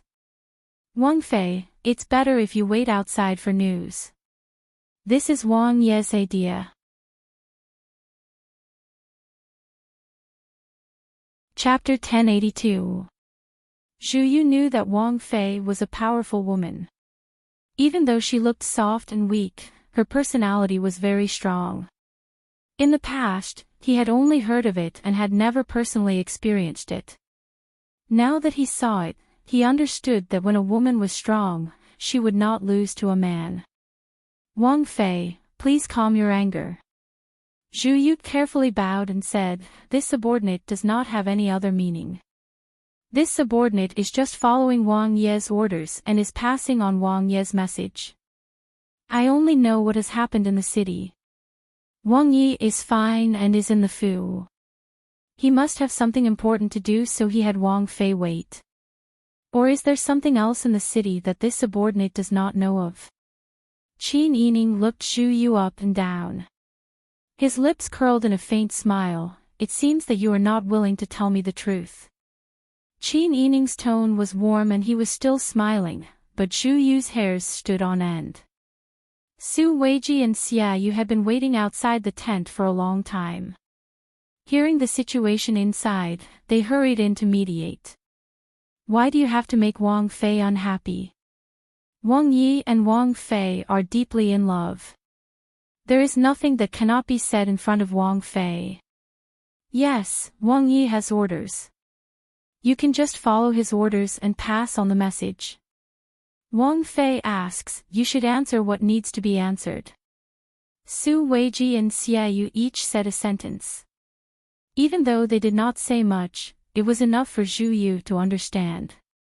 The phrase, "deeply in love," was enough for him to understand that if he offended Wang Fei now, he would not have comfortable days in front of Wang Yi in the future. Moreover, even if he didn't say anything about Wang Ye's matter, Wang Fei was already in front of the city gates. She could arrange for someone to enter the city and ask around. The reason why Wang Yi hid it from Wang Fei was probably because he wanted to save face, right? After thinking this through, Zhu Yu finally lowered his head and bowed. He said in a low voice, "Wang Fei, please calm your anger. It is not that this subordinate wants to deceive Wang Fei, but this subordinate cannot disobey Wang Ye's orders. In reality, Wang Yi is slightly injured. He was afraid that Wang Fei would be worried when she saw him, so he told this subordinate to tell you that now is not the best time to enter the city. In reality, the city is in a state of panic right now. This subordinate's report is not false. Now, starving people were everywhere. Those who were close to the capital were heading towards the capital. Those who were further away had already gathered together to besiege the large cities in the various regions. Everyone was only doing it for a mouthful of food and to survive. At this point, Zhu Yu's expression grew even more solemn. Her eyes were filled with anger. "Your Majesty's actions are becoming more and more unseemly." Before he returned to the capital, he gave Wang Yi a beating. The treasure was clearly hidden by Lu Heng, but Your Majesty insisted that Wang Yi had done it. Qin Yining and Xia Yu knew that Zhu Yu did not know the inside story. They did not speak and only listened to Zhu Yu speak in detail. Later, when he returned to the city gates, Your Majesty went out with great fanfare but did not find the treasure. Perhaps he felt that he had lost face. Wang Yi kindly gave an idea. Your Majesty found an excuse to go out incognito to inspect the imperial mausoleum. He looked good on the surface. However, the officials welcomed Your Majesty back to the capital. They thought that Your Majesty would at least consider the situation of the disaster. Your Majesty was still focused on the treasure and the construction of the imperial mausoleum. He did not consider the current situation of the common people at all. Wang Yi advised him many times, but Your Majesty rejected all of them. There was also one time when Wang Yi tried to persuade Your Majesty and was even reprimanded by Your Majesty. He said that Wang Yi had overstepped his bounds and, could it be that you are better at being an emperor than I am? These words were not heard by just one person. After this subordinate heard it, I felt that Wang Yi had been wronged. Zhu Yu touched his face and said, thinking about it, Your Majesty already held a grudge against Wang Yi for overstepping his bounds. In recent days, the situation of the disaster has gradually worsened. The common people all over the country have lost their homes. Every day, countless common people starve to death. The imperial court has no money, so they can't provide relief. The common people can't see any hope. Many of the people in the various prefectures have gathered to cause trouble. Some of them have become bandits. When Your Majesty saw this situation, he finally paid attention to this matter. Last month, he arrested many officials who were dispatched to other places and charged them with the crime of failing to control the situation. A few days ago, there was a county near the old capital of Yan called Yang County. The common people were so hungry that they had no way to survive. Some people gathered to cause trouble and spread the word of rebellion against the imperial court. They cursed Your Majesty for being incompetent. Somehow, these words reached Your Majesty's ears. Your Majesty immediately interrogated the local county magistrate Li and even implicated the magistrate of the old capital, Lord Gong. Qin Yining was stunned. Are you talking about Lord Gong Zhongtong? Yes. Does Princess Consort know of this person? Qin Yining nodded. That year, when the Earth Dragon overturned the situation, Wang Yi and I went to the old capital to provide disaster relief. I worked with both Lord Gong and County Magistrate Li. These two people have noble characters and wholeheartedly serve the common people. How did Your Majesty punish them for their crimes? When Zhu Yu heard this, she said angrily, You don't know. County Magistrate Li had already been executed. Your Majesty still wanted to kill Magistrate Gong. Wang Yi stood out to mediate. It wasn't easy for Your Majesty to calm down. However, later on, news came from the old capital. It said that the common people had besieged the government office in the old capital, causing many officials to die. The old capital of the Yan dynasty has always been a sensitive place. Your Majesty felt that the locals had rebellious intentions, so he interrogated Magistrate Gong again. He even wanted to arrest all of Magistrate Gong's family members in the capital. Wang Yi once again pleaded for mercy for Magistrate Gong during the court assembly. Your Majesty was furious. He quarreled with Wang Yi in the court assembly and reprimanded Wang Yi for having disloyal intentions. In the court assembly, he gave Wang Yi 50 beatings with the plank in front of all the civil and military officials. Magistrate Gong and his family members weren't spared either. Magistrate Gong was sentenced to be beheaded, and all the women and his family members were to be made into government prostitutes. All the men over the age of 14 were to be beheaded, and all the men under the age of 14 were to be exiled to the cold north, never to return to the capital. Zhu Yu's words infuriated everyone to no end. Qin Yining was seething with anger. Your Majesty actually ordered people to flog Wang Yi again. Yes. Zhu Yu lowered his head and said helplessly and angrily, last time, he was already flogged 20 times. Before his injuries recovered, he was flogged 50 times again. Wang Yi is now recuperating in his residence. There are still refugees coming into the city, so it's very chaotic inside and outside. That was why Pang Xiao didn't want Qin Yining to enter the city now. Firstly, she was worried that Your Majesty was still angry. If she returned, Your Majesty would punish her. Secondly, after being flogged 50 times, Pang Xiao's buttocks would be a horrible sight. The dignified Prince Xiongxuan, who was revered as the god of war by the military, was flogged and had to lie in bed all day to recuperate.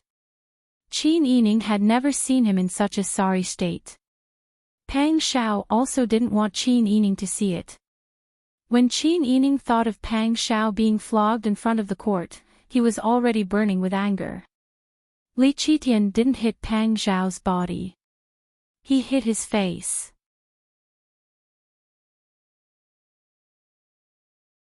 Chapter 1083. Qin Yining couldn't imagine how embarrassed Pang Xiao must have been at that time. Whether it was in the eyes of his opponents or his subordinates, Pang Xiao's confidence and dignity would have been crushed by this beating. That was why Pang Xiao stopped her from returning to the capital. No wonder he didn't come out to greet her like before. He was injured.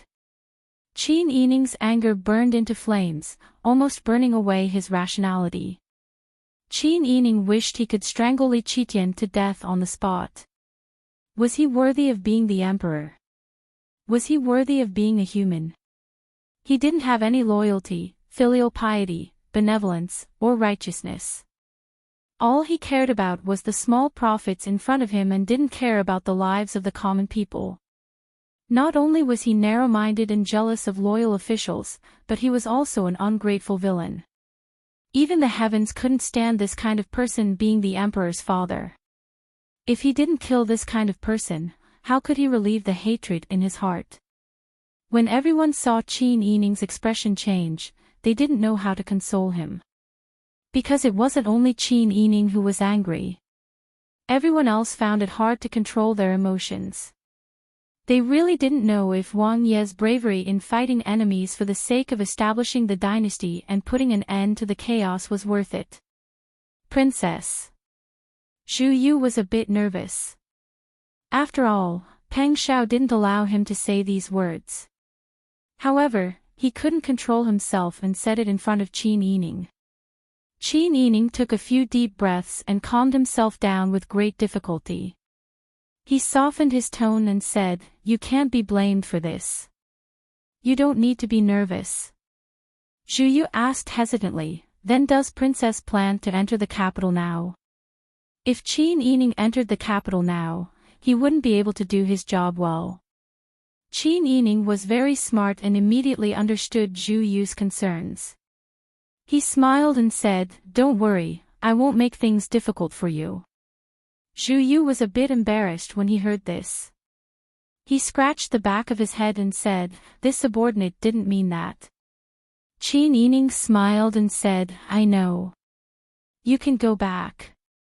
If Wang Yi asks, just say that you've already passed the message to me. I'm not in a hurry to enter the city.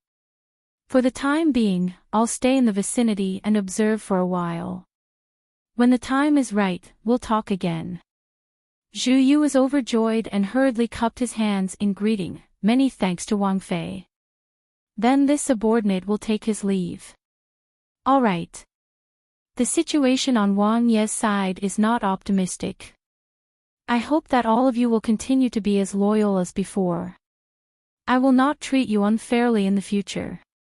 What are you saying, Your Highness? Zhu Yu was overjoyed and said honestly, "Wang Yi has treated his brothers well.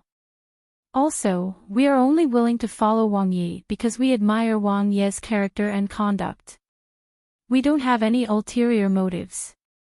Wang Fei, please don't be like this." Qin Yining nodded with a smile and said something to Zhu Yu before letting them go. After they left, Xia Yu, Su Weiji, Jing Zhi, Liao Zhibing, and Ji Yun all looked at Qin Yining nervously. It was as if they were afraid that Qin Yining would do something extreme in a fit of anger. Qin Yining sat at the head of the table and fell into deep thought with his eyes lowered. After a long time, Qin Yining raised his head and said, "I plan to go to Huichuan County." Su Weiji was surprised. "Wang Fei, are you going to Huichuan County for something urgent?" "Of course." Qin Yining stood up. When he paced back and forth, his skirt rippled like waves. "Don't tell me that I'm going to be humiliated like this for no reason." She didn't finish her sentence, but everyone understood what she meant. Everyone was speechless. Xiaoyu's mind raced. "Wang Fei, don't tell me you." Qin Yining turned around. Her watery eyes were burning with anger, and her gaze was brighter than usual. "Whoever dares to touch him, I will do the same. It's too difficult to assassinate the emperor. Doesn't he care about the imperial mausoleum? Doesn't he care about the lives of the commoners and collect money to build the imperial mausoleum? I'll make sure he doesn't have a mausoleum to live in. Wang Fei, please reconsider." "I've already reconsidered. If I can tolerate this, what else can I tolerate? Wang Yi is a gentleman, but I'm not. He wholeheartedly wants to have a mausoleum to live in after he dies. Not only will I make sure he doesn't have one, I'll also send him to his grave earlier." Everyone was speechless again. They didn't know what to say to persuade her. Jing Zhe and Liao Zhibing stood up at the same time and said hot-bloodedly, "Good. Well said." Liao Zhibing said, "Alliance Master is right. The current emperor is becoming more and more like an incapable ruler. Such a despicable person doesn't deserve Wang Ye's loyalty." She had also failed to live up to the prince's expectations. "We, the brothers of the Qingtian alliance, have always been loyal to each other. If the brothers of the alliance knew that the prince had encountered such a tragedy, they would be furious. It is possible that they would set fire to the imperial palace. The princess consort was already merciful by only destroying the imperial mausoleum." Su Weiji and Xiaoyu felt a headache coming on. "Mr. Liao, Wang Fei is just angry. Please don't add fuel to the fire." "That's right. Mr. Liao, it's not too late to let Wang Fei calm down before making a decision. Destroying the imperial mausoleum is treason. It was an unpardonable crime during the 8 deliberations. Wang Yi and Wang Fei are both good people. Originally, it was others who let Wang Yi and Wang Fei down. If they do this, the ones in the wrong will be Wang Yi and Wang Fei. Wang Fei, please reconsider. If this treason is caught, Wang Yi will also be labeled as a treason. His reputation will be ruined." Xiaoyu and Su Weiji advised earnestly. After all, Qin Yining had always worked hard to build a reputation for Pang Xiao. He had always prioritized Pang Xiao's reputation. If this matter were to be exposed, the consequences would be unimaginable. Qin Yining smiled and said, "I understand your concerns, gentlemen. So this time, I don't plan to let Wang Ye's people participate. Even if something were to happen, it would be my problem alone. Husband and wife are one. No one would believe you if you said you didn't participate. No, Wang Yi and I aren't an ordinary couple. Other wives might use their husband's family's abilities, but I don't. I have the Silver Masked Spy and Qingtian Alliance. I can do what I want and take responsibility for what I do. Even when your majesty was buried in the underground palace and helped him take back the imperial palace, I used Qingtian Alliance's abilities. Your majesty also knows that I have this ability." Xiaoyu and Su Weiji were speechless for a moment. Indeed, it was as Qin Yining said. If she wanted to do something, she didn't need other people's help. She could do it herself. She could also take responsibility for her own actions because her Qingtian alliance was only a formality in front of your majesty. In a moment, I will set off with my people. You two, Jinghu Wei, and the Wang Estate's guards will stay outside the city for the time being. It's best for the Wang Estate's guards to scatter and not gather in one place. This is to prevent people from finding out and accusing Wang Yi of treason. Wait for the news from the prince in the city, then you can enter the city. Qin Yining gently instructed. Xia Yu shook her head. Princess consort, if Wang Yi asks about you, how are we going to explain it? Please reconsider. Don't worry. If Wang Yi asks, you can just tell him the truth. If I don't vent my anger, I'm afraid I won't be able to sleep well in the future. There's no reason for him to care if I vent my anger or not. Xia Yu and Su Weiji were speechless.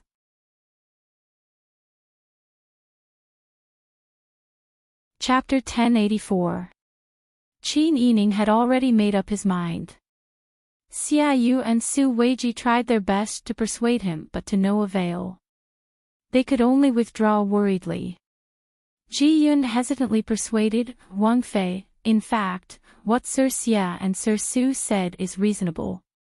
If something happens, Your Majesty will have a reason to investigate Wang Yi. It's not good. I'm also clear about this point. Qin Yining slowly sat down. His posture was elegant. He lowered his long eyelashes and muttered, so this time, we must be careful. We can't let anyone have a hold on us. Fortunately, the brothers of the Qing Tian alliance are better at doing this kind of thing than the guards of the Wang Fu. It won't be too difficult.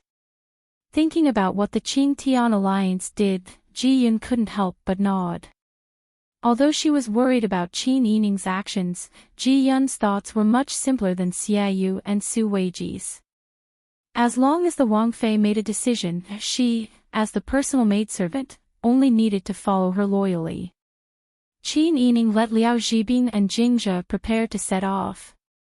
But that night, Qin Yining couldn't sleep at all.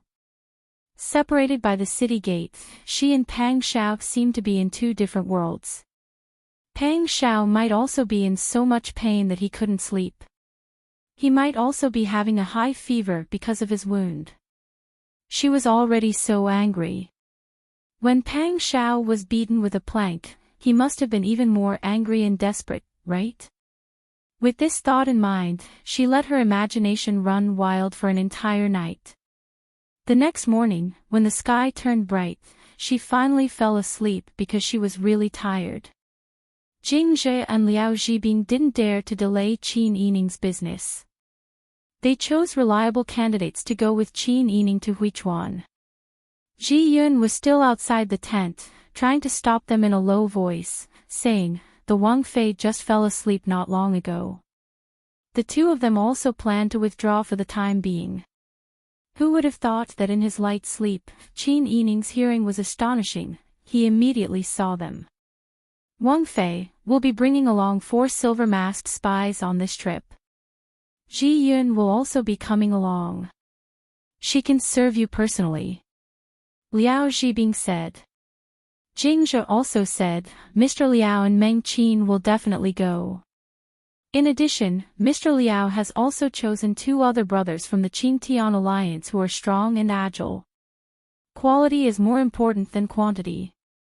There will be a total of 8 bodyguards and 1 maidservant. Princess, do you think this is feasible? Qin Yining smiled and nodded. You've arranged everything very well. I originally planned to act in secret and didn't want to make a big fuss about it. This is perfect. Since it was decided, Qin Yining went to inform Xia Yu and Su Weiji. The two were worried, but there was nothing they could do.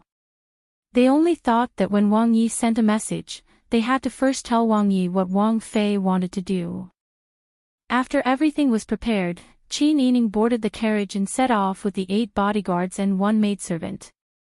At the same time, in the Wang Fu, Pang Zhao's fever had not subsided last night. He tossed and turned for half the night before feeling slightly better. He did not sleep well. As soon as he opened his eyes, he immediately ordered someone to call Zhu Yu over. Did you see Wang Fei yesterday? Pang Xiao lay on the bed and turned his head to examine Zhu Yu's expression. Zhu Yu raised his hands and bowed. Replying to Wang Yi, I have already seen her. Wang Fei is currently stationed outside the city. What does their situation look like? Wang Fei is stationed outside the city with the bodyguards. This subordinate found out after asking that Wang Fei encountered many refugees along the way. She was even intercepted once on the way. However, this subordinate did not find out the specifics. Thinking about it, Wang Fei seems to be safe and sound. Then the intercepting matter is not considered serious. Pang Xiao's handsome face was slightly pale and tired because of the repeated injuries. Hearing this, his brows couldn't help but furrow. Since I can tell you about the intercepting, then it is not a minor matter. After thinking for a while, Pang Xiao cleared his hoarse throat and called Tang Xiu, who was beside him. Go out of the city and ask Mr. Xia or Mr. Su to come back for questioning. Also, send more people to protect the princess consort's camp. Tang Xiu nodded with a serious expression. Yes. This subordinate will do it immediately. Pang Xiao thought and then ordered, if Wang Fei asks, do not reveal my injuries. Just say that because the number of refugees in the city is increasing day by day, Your Majesty has ordered people to purge the refugees. Many people have been forced to hide, and some have become bandits. When the situation in the city stabilizes, I will go personally to receive her. Yes, this subordinate understands. Tang Xiu nodded and was about to leave. Zhu Yu saw Pang Xiao give such orders and couldn't help but feel guilty. Wang Yi trusted him so much, but he had revealed the matter that Wang Yi did not plan to tell Wang Fei. Now that he thought about it, it was strange why he had been so afraid of Wang Fei at the time. Thinking of this, Zhu Yu knelt down with a thump. Wang Yi, this subordinate has done wrong. Please punish me, Wang Yi. Pang Xiao raised an eyebrow. Oh. What is it? Zhu Yu's head was bowed. With a troubled expression, he recounted what had happened after he had seen Qin Yining. In the end, he said, this subordinate does not know what happened. Even though this subordinate knew to follow Wang Ye's orders, when Wang Fei glared at this subordinate felt afraid and did not know why I spoke the truth. Please punish me severely, Wang Yi. Pang Xiao half propped himself up when he heard this. He was both angry and amused. His darling could glare at a valued person like Zhu Yu until he spoke the truth. How powerful and cute was that? When Pang Xiao thought of Qin Yining's appearance, his heart would soften. He said helplessly, all right, stand up.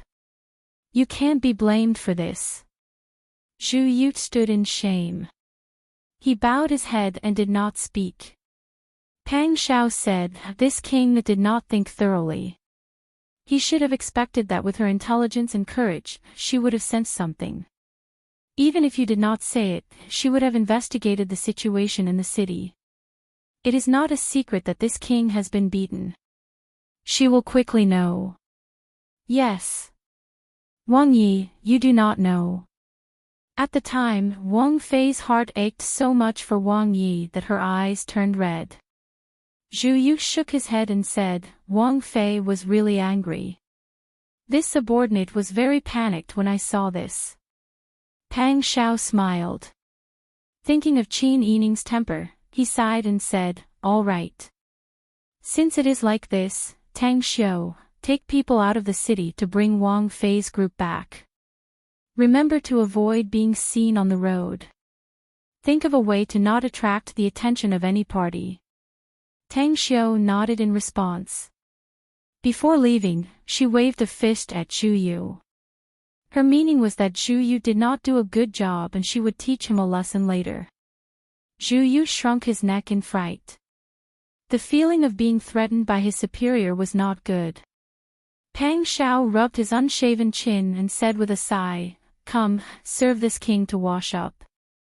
Even if he was wounded and had a sickly appearance, he would be the most handsome and powerful person in his illness. However, just as Pang Xiao finished preparing, and even ordered people to change the bedding to one that had a faint scent of mint, Tang Xiu came back with Xiaoyu and Su Weiji with an anxious expression. What happened? Pang Xiao saw them like this and propped himself up in shock. Where is Sister Yi?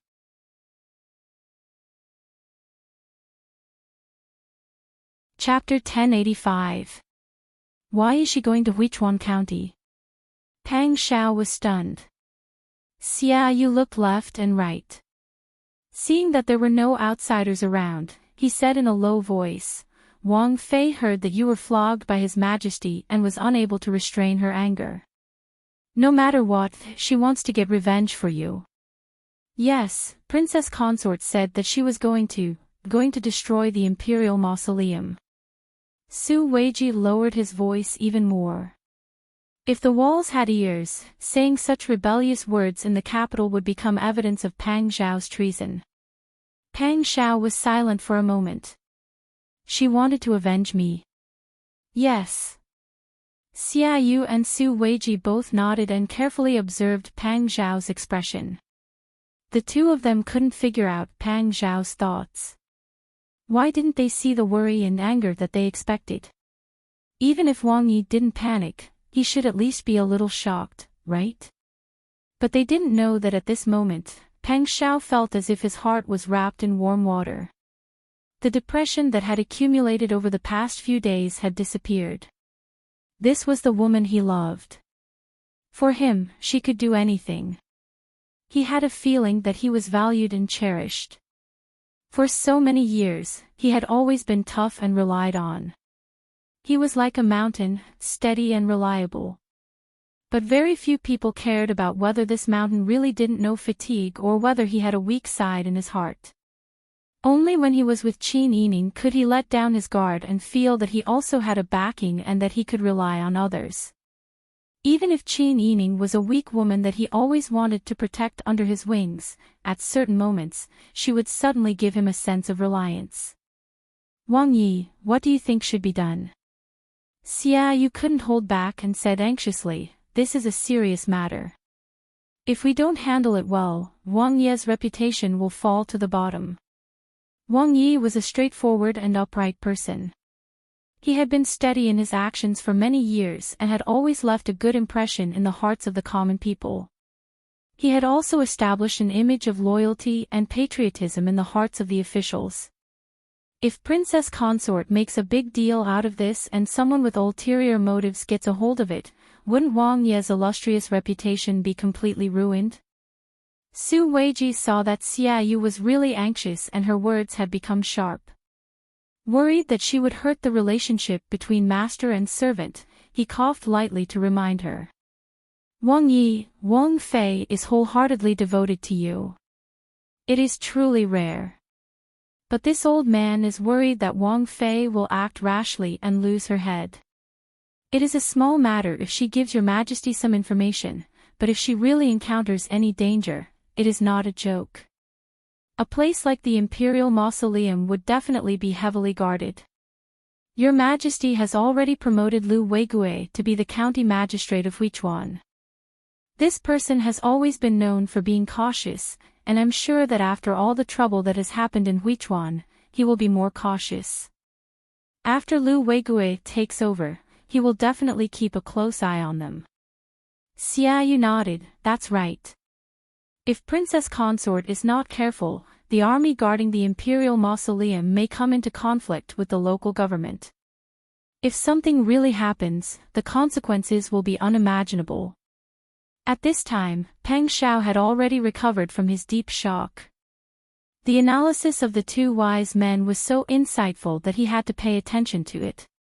Since things have come to this, it is important to immediately order people to catch up with Sister Yi. Tang Xiu, take some people and secretly go out of the city to Huichuan.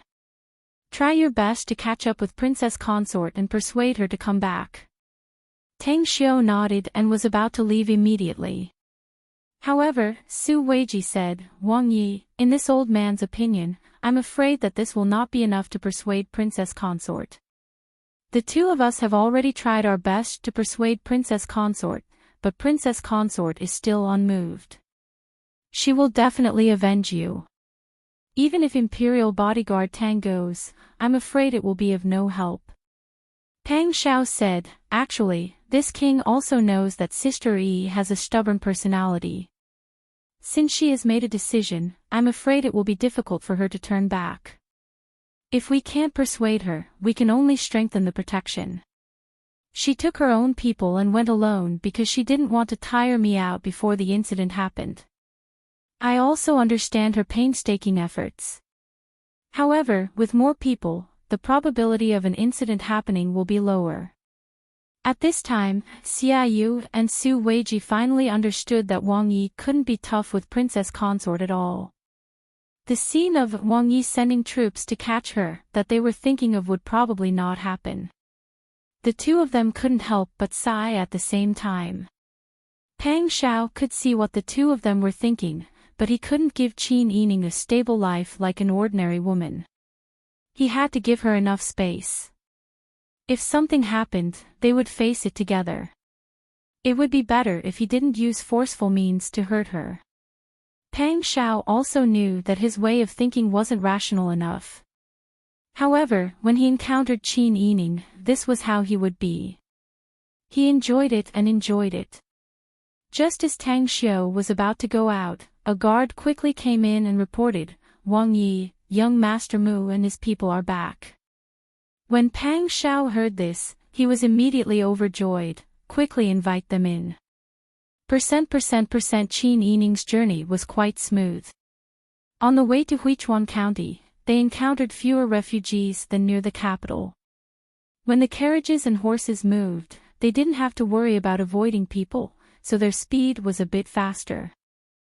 Huichuan County was not far from the capital, so they dared to enter the city before the end of the month.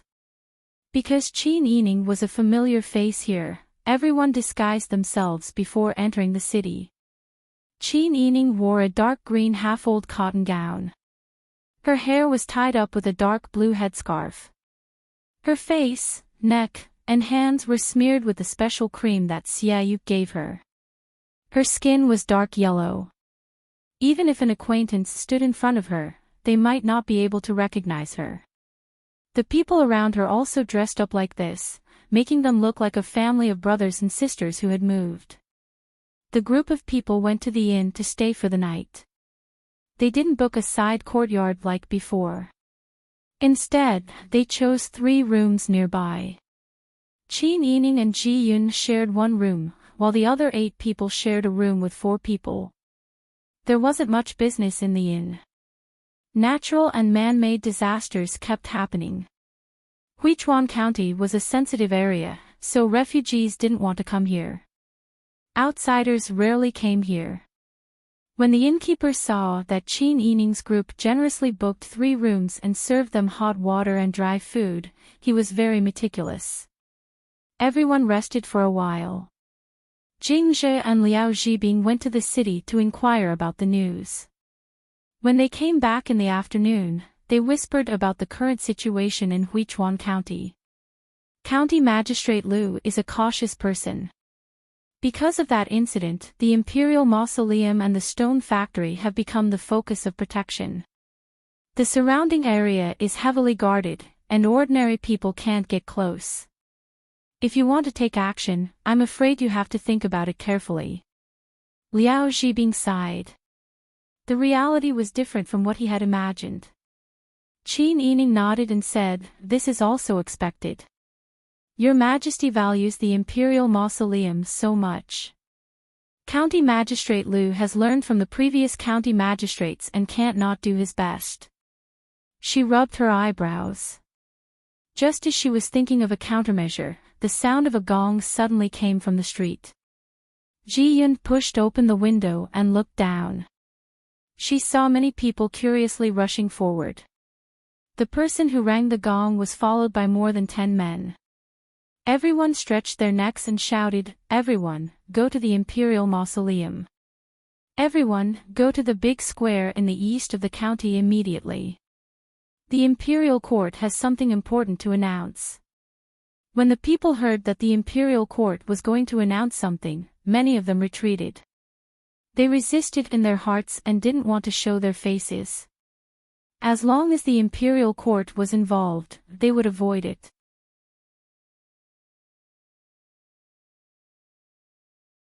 Chapter 1086. Qin Yining narrowed his eyes and suddenly said, "Look at those men who are playing gongs and singing. They don't seem to be people from the yamen." Ji Yun was stunned and quickly leaned out to take a look. "It's as you said, they don't look familiar." Ji Yun was suspicious and inexplicably nervous. They had lived in Huichuan County for a few months and Pang Zhao's identity was special, so they naturally had a lot of contact with the yamen. Even if they didn't recognize all the bailiffs in the yamen, they were still very familiar with them. However, these people in front of them were very unfamiliar. They weren't wearing official uniforms, but they kept saying that they were here to deliver a message from the imperial court. Qin Yining said, "Since that's the case, let's not move for the time being and quietly listen to the news. Don't act rashly." "Yes, don't worry." Liao Zhibing and the others nodded and their hearts were also in their mouths. This time, when they came to Huichuan County, the entire county was filled with an indescribable strangeness. The few of them were prepared to move at any time, so they quietly stayed in Qin Yining and Ji Yun's room and waited for the news. At this time, it was naturally safer to gather together. Not long after, someone on the street knocked on the gong and shouted, "Everyone, gather at the big square in the east. The imperial court has something important to announce, so all the villagers must go. No one is allowed to delay." Qin Yining and the others looked at each other. If the imperial court has any news, they won't make such a big fuss. Naturally, there will be people who will look at the announcement and there will also be literate people who will read it out loud. This time, it seems like they want everyone in the county to go to the East Square. "You're right, I feel the same way too. Why don't we wait a little longer? I'm afraid that if we don't go, someone will come to check. If they find out that we don't want to go, it will attract attention." Everyone couldn't make a decision for a moment. Qin Yining didn't say anything, so no one moved. When someone on the street knocked on the gong and shouted again and began to force some women and children who were unwilling to show their faces to go to the square, Qin Yining stood up and said, "I'm afraid we can't avoid it.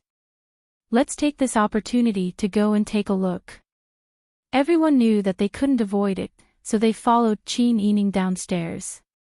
As soon as they reached the street, the group blended perfectly into the crowd of commoners heading east. Fortunately, they had made sufficient preparations before they came. When they disguised themselves as ordinary citizens, none of them were eye-catching. They were able to blend in perfectly with the crowd. Not long after, a group of people followed the crowd to the square. As far as the eye could see, at least half of the county's citizens had come. Behind them, there seemed to be many women and children being urged to walk over. Qin Yining said doubtfully, "I really didn't see any bailiffs." "Yes," Jingzhi said in a low voice. "Master, something doesn't seem right." Liao Zhibing also said, "It seems like someone has taken control of the yamen and called all the people here to do something." After all, Huichuan County was where the imperial mausoleum was located. Its location was too sensitive.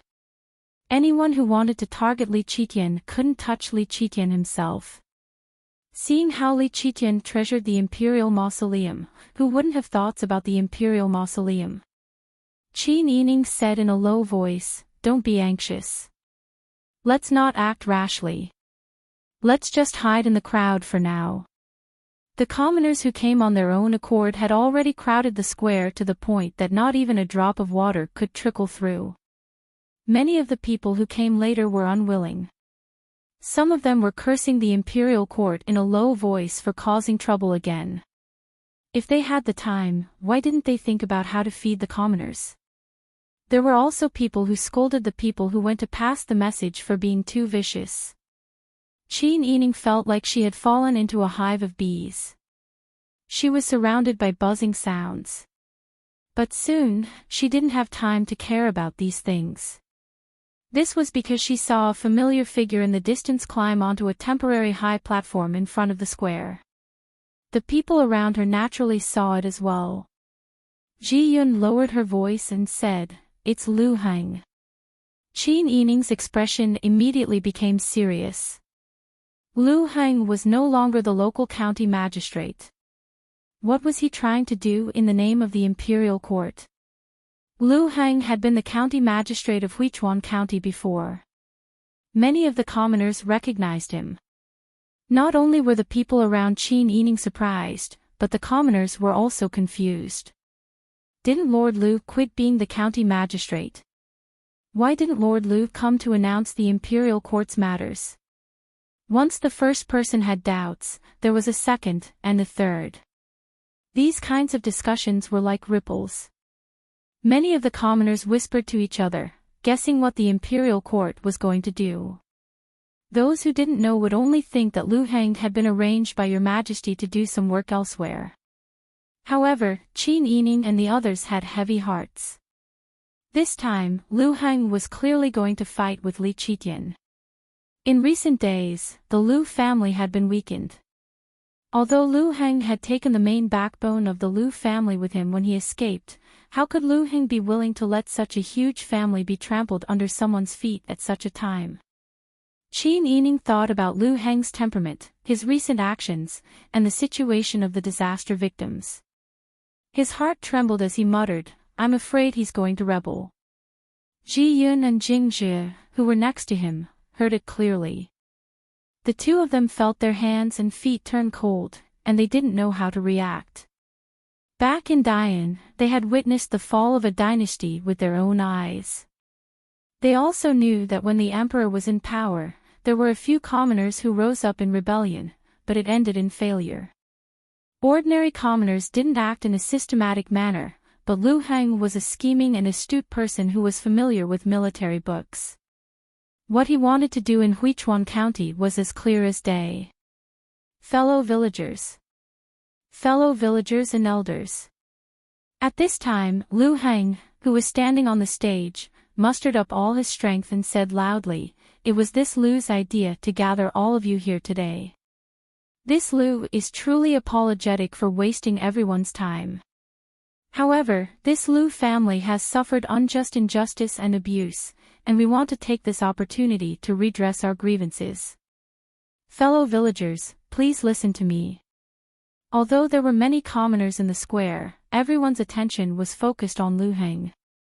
Lu Heng's words of unjust injustice of the Lu family successfully piqued their curiosity.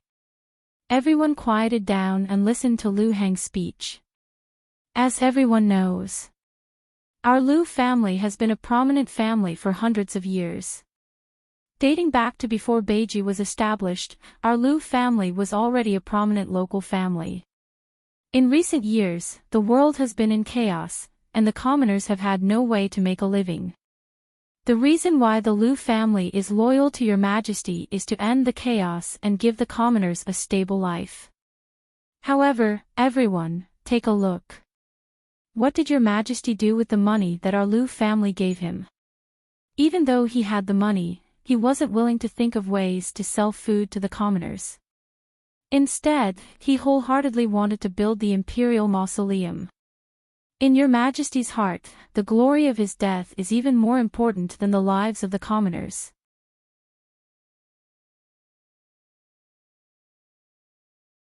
Chapter 1087.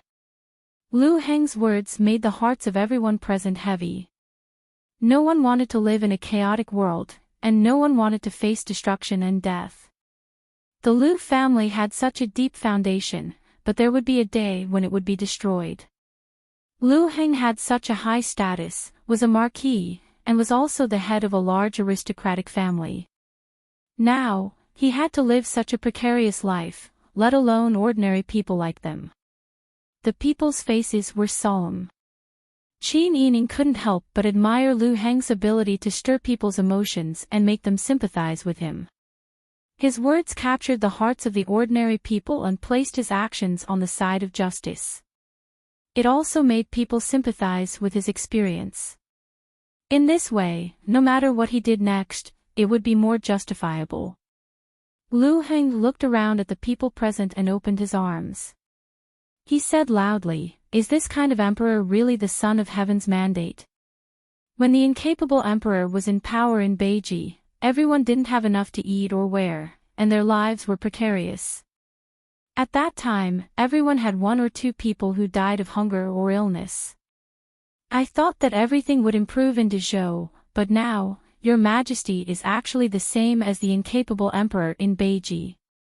He doesn't care about the lives of the people and used all his money to build the imperial mausoleum. Lu Heng angrily pointed in the direction of the imperial mausoleum. Every word seemed to contain tears of blood. He said sadly, "How much of our people's blood and sweat is mixed in there? How many people have sacrificed their lives in order to build the imperial mausoleum? Your Majesty ordered us around like mules and horses. Not only did they use us, but they also wanted to eat our flesh and drink our blood. Everyone in Huichuan is better, but you don't know how many people have starved to death in Dezhou. Not to mention those far away, just the starving people in Shangjing who sought Your Majesty's protection were all blocked outside the city gates by Your Majesty's troops. He would rather let them starve to death outside the city gates than enter the capital. In the capital, there are still songs and dances, and Your Majesty is still leading those corrupt officials to enjoy themselves. This is our Dezhou, and this is the emperor we have high hopes for.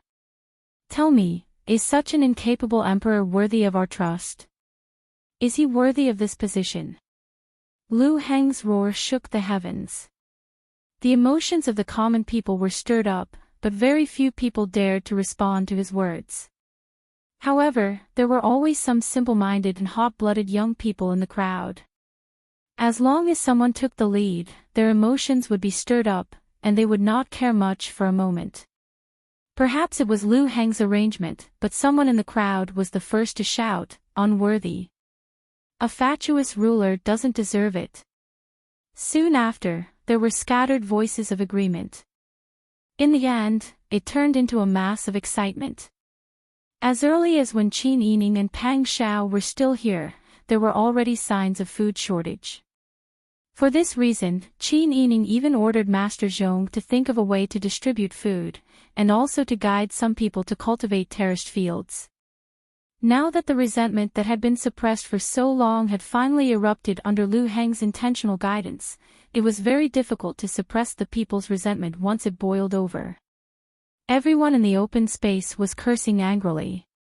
Their roars were so loud that it made people's hearts tremble. Lu Heng stood on a high platform and also waved his fists and cursed. Then, he pointed in the direction of the imperial mausoleum and shouted, "The fatuous ruler doesn't care about our lives because of the imperial mausoleum. Since I dared to stand out today, I dare to stand out. I will go and destroy the imperial mausoleum for him. This matter has nothing to do with anyone here. Even if the fatuous ruler really blames me one day, I will bear the responsibility alone.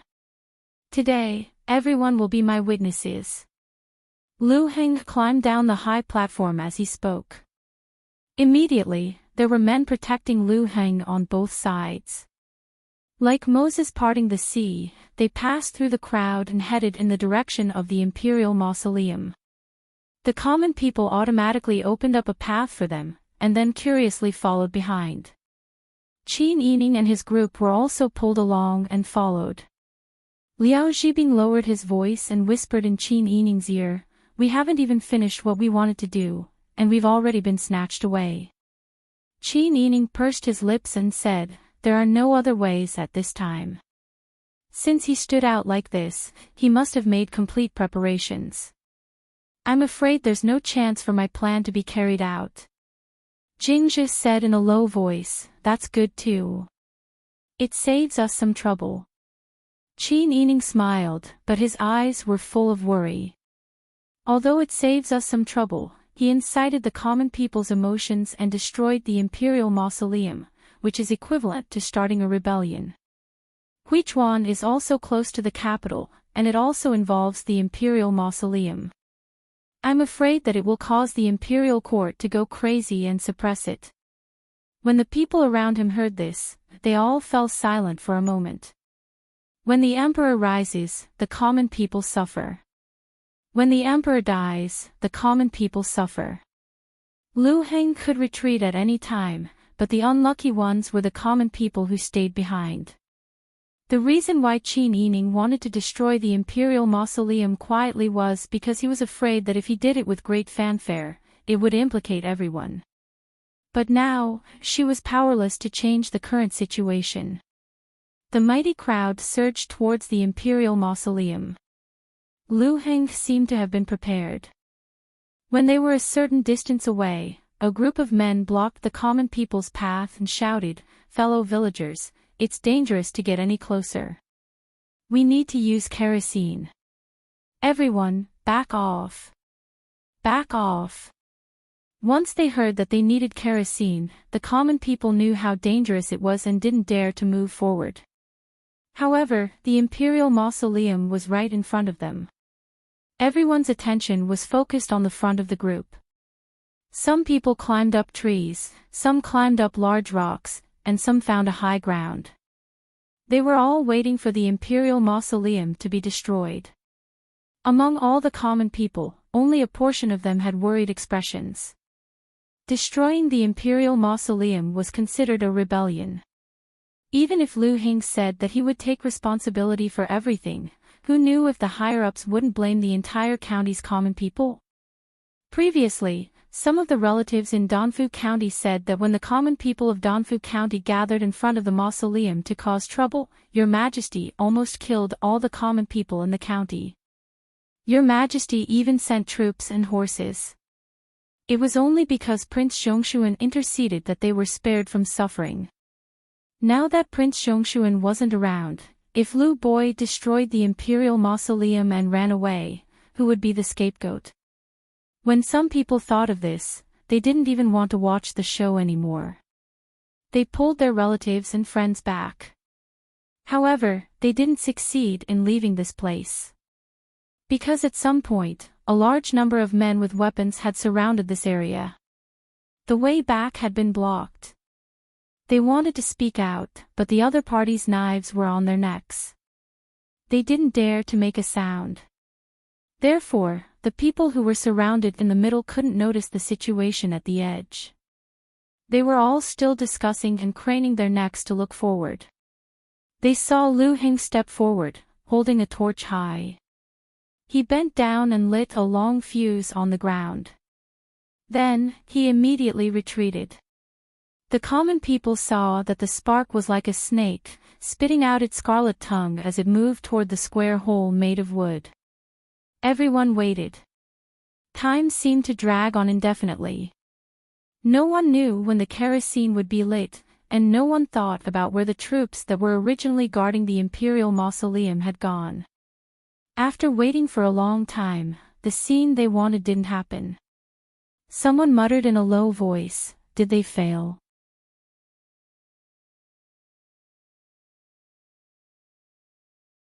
Chapter 1088.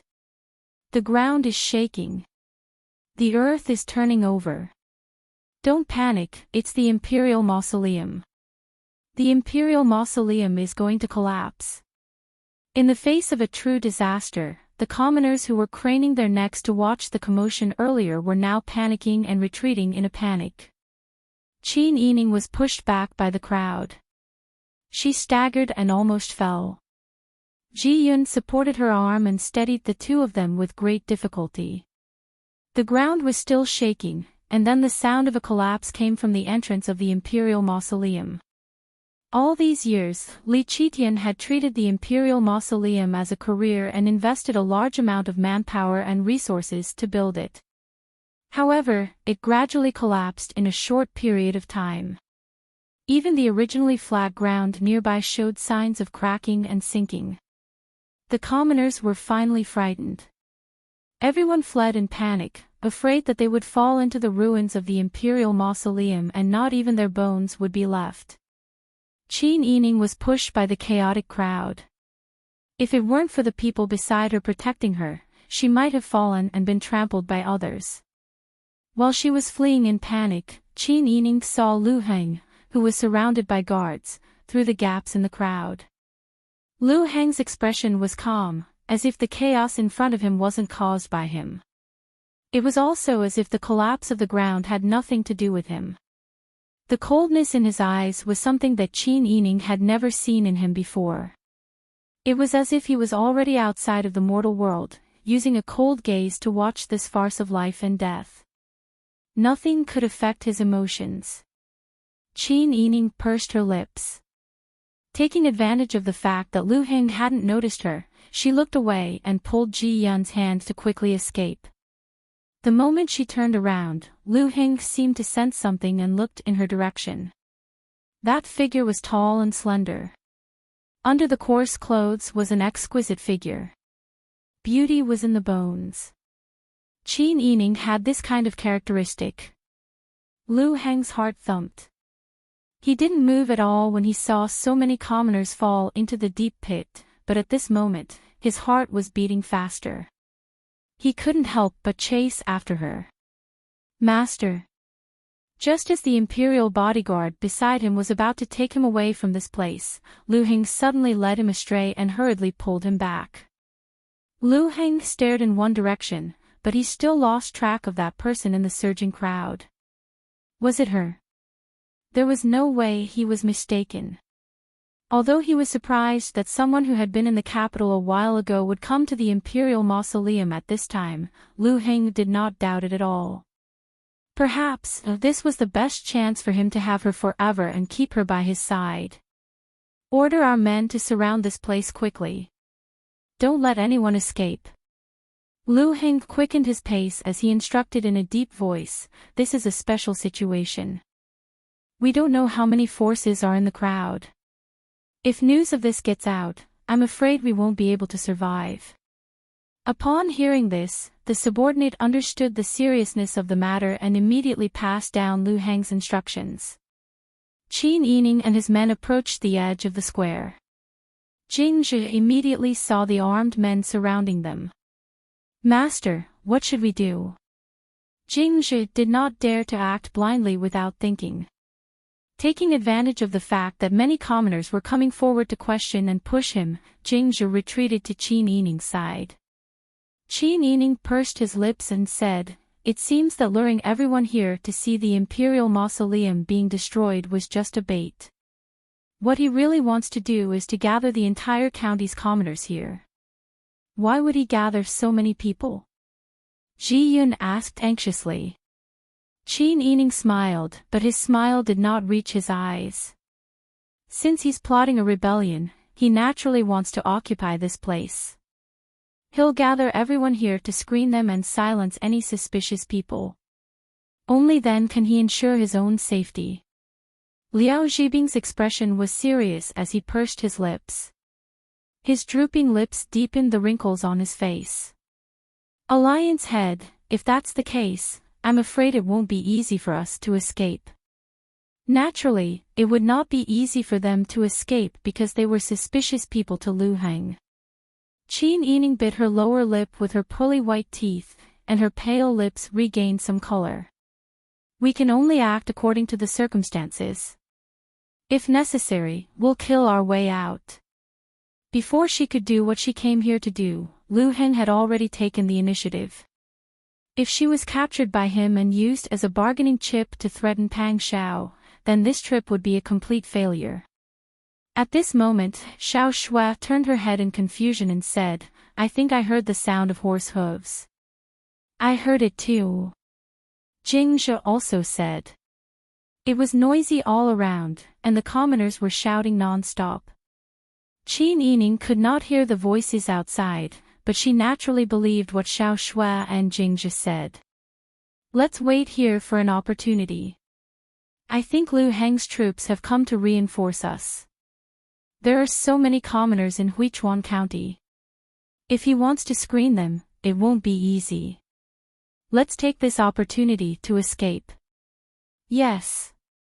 The few of them nodded in agreement.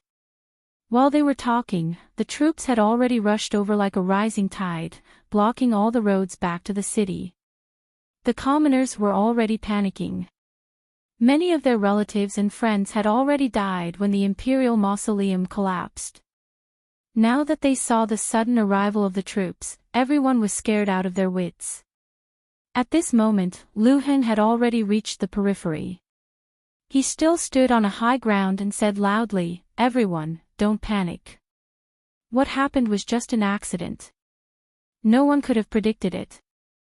I destroyed the imperial mausoleum and must have angered the incapable ruler. I know that all of you are righteous and chivalrous, but it's hard to guarantee that there won't be any lackeys of the incapable ruler among you. Therefore, everyone should line up quietly and go through the inspection one by one. As long as you can prove your identity, you can go home. From now on, I won't let anyone disturb your lives. Everyone can still live as usual." After Lu Heng finished speaking, someone immediately blended into the crowd and loudly repeated his words. The situation was stronger than the person. The commoners were scared out of their wits. At this moment, the knife was in someone else's hand. What else could they do other than obey? On the way back, there were already checkpoints set up. Everyone swarmed forward to prove their identity. Lu Heng's subordinates began to record it. Those who didn't have relatives or friends were not allowed to pass. They all stood together. Some people were filled with worry, while others were filled with anger and refused to submit. When they were interrogated, they stubbornly asked, "Who do you think you are? You're rebelling." "I'm a citizen of Dezhou. I won't listen to the orders of a rebel." When these words came out, whether it was Lu Heng's subordinates or the surrounding commoners, they all turned pale with fright. Lu Heng also heard this person's question. He said in a low voice, "This person must be the incapable ruler's lackey. He's an accomplice of the incapable ruler who oppresses the commoners. Kill him." With this order, the rebellious person didn't even have time to defend himself before a blade was placed on his neck. Fresh blood spurted into the sky. The commoners were so scared that they couldn't even make a sound. All of them only knew how to retreat. Lu Heng was very satisfied with this silent scene. He said in a gentle voice, "Don't worry. The people I killed were all the incapable ruler's lackeys. As long as you can prove your innocence to each other, I won't do anything to anyone. Therefore, I ask all of you to cooperate for your own sake. Don't follow the wrong path." As he spoke, he waved his hand, indicating for the inspection to continue.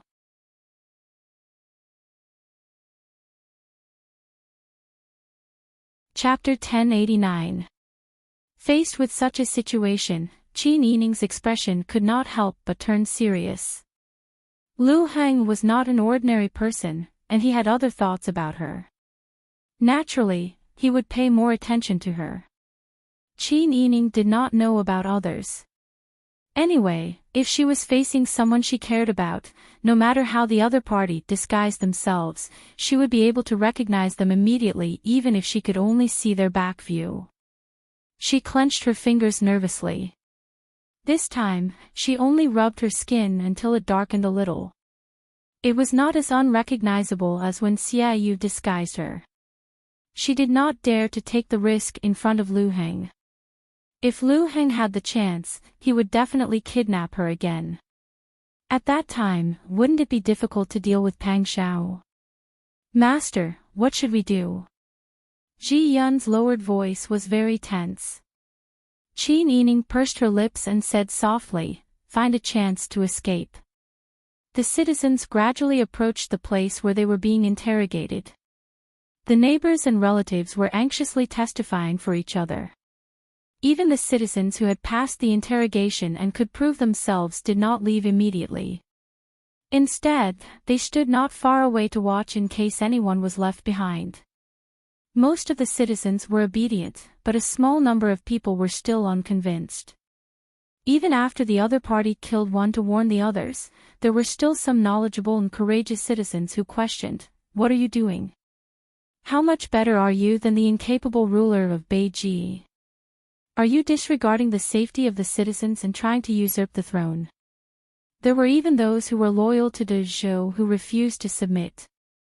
They straightened their necks and shouted, "Surnamed Lu, aren't you afraid that your future generations will be mocked by your actions?" Lu Heng stood at a high place and could not help but laugh when he heard these words. Future generations. The Lu family has already been harmed to this extent by the incapable ruler. How can we have future generations? I think you are a spy by the incapable ruler's side. Arrest him. Yes. Lu Heng's soldiers were well trained. They immediately shouted in unison. They directly tied up the person who spoke and brought him to the side. Seeing that Lu Heng did not continue to kill, many citizens quietly heaved a sigh of relief. Qin Yining's expression became even more solemn. If Lu Heng went on a killing spree as soon as he arrived, it meant that he only wanted to avenge the Lu clan and did not necessarily have the intention to rebel. But now, Qin Yining was even more certain that he was after more than that. Otherwise, he wouldn't have immediately changed his image among the common people after establishing his power. From the looks of it, there was no point in waiting any longer. Qin Yining ordered the people around him to rush out as soon as there was a chance. Just as Liao Zhibing and Jing Zhe were carefully observing and looking for an opportunity, there was a commotion from the direction of the city.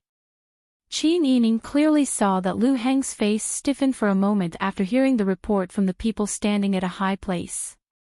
Soon after, Jing Zhe and the others noticed that the soldiers guarding the outer perimeter, which were not very important, were quietly retreating.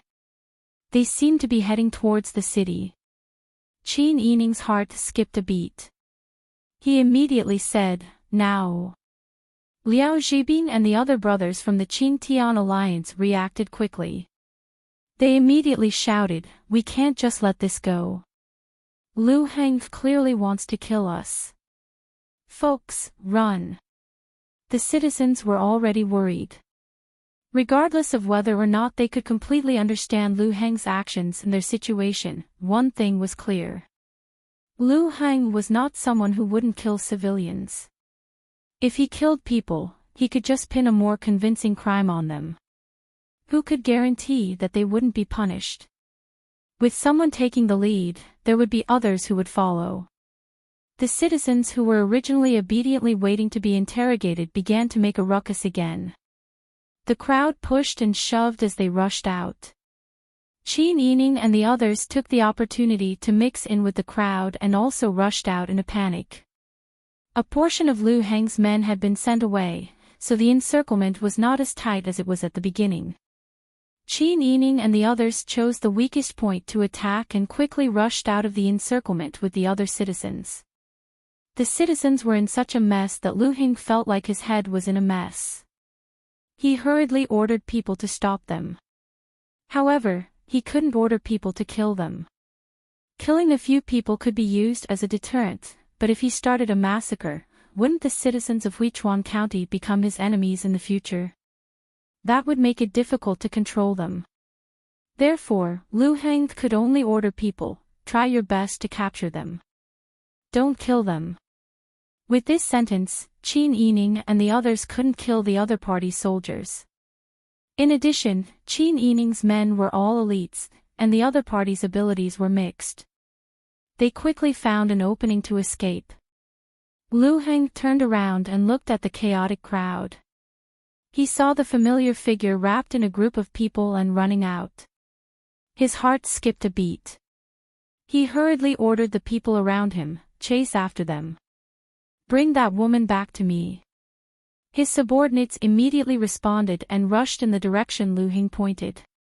Only a small number of people were left to continue the interrogation.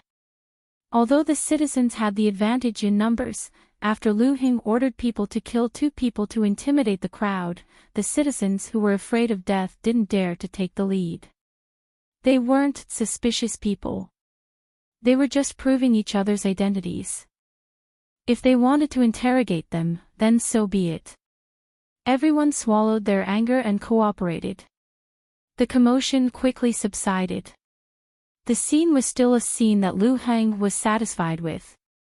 However, his mind kept replaying the figure he caught a glimpse of just now. The more he thought about it, the more he felt that it was Qin Yining. Just as Lu Heng was frowning and thinking about how to send more people to capture Qin Yining's group had already encountered the pursuers sent by Lu Heng. Lu Heng's subordinates weren't mediocre people. Jing Zhe, Liao Zhibing, and the others protected Qin Yining as they escaped. They didn't want Qin Yining to be injured at all. Therefore, the journey was very difficult. They ran in all directions in the remote alleys of the county town. They almost couldn't tell the direction they came from. Qin Yining was exhausted and panting heavily. Jing Zhe and the others were worried.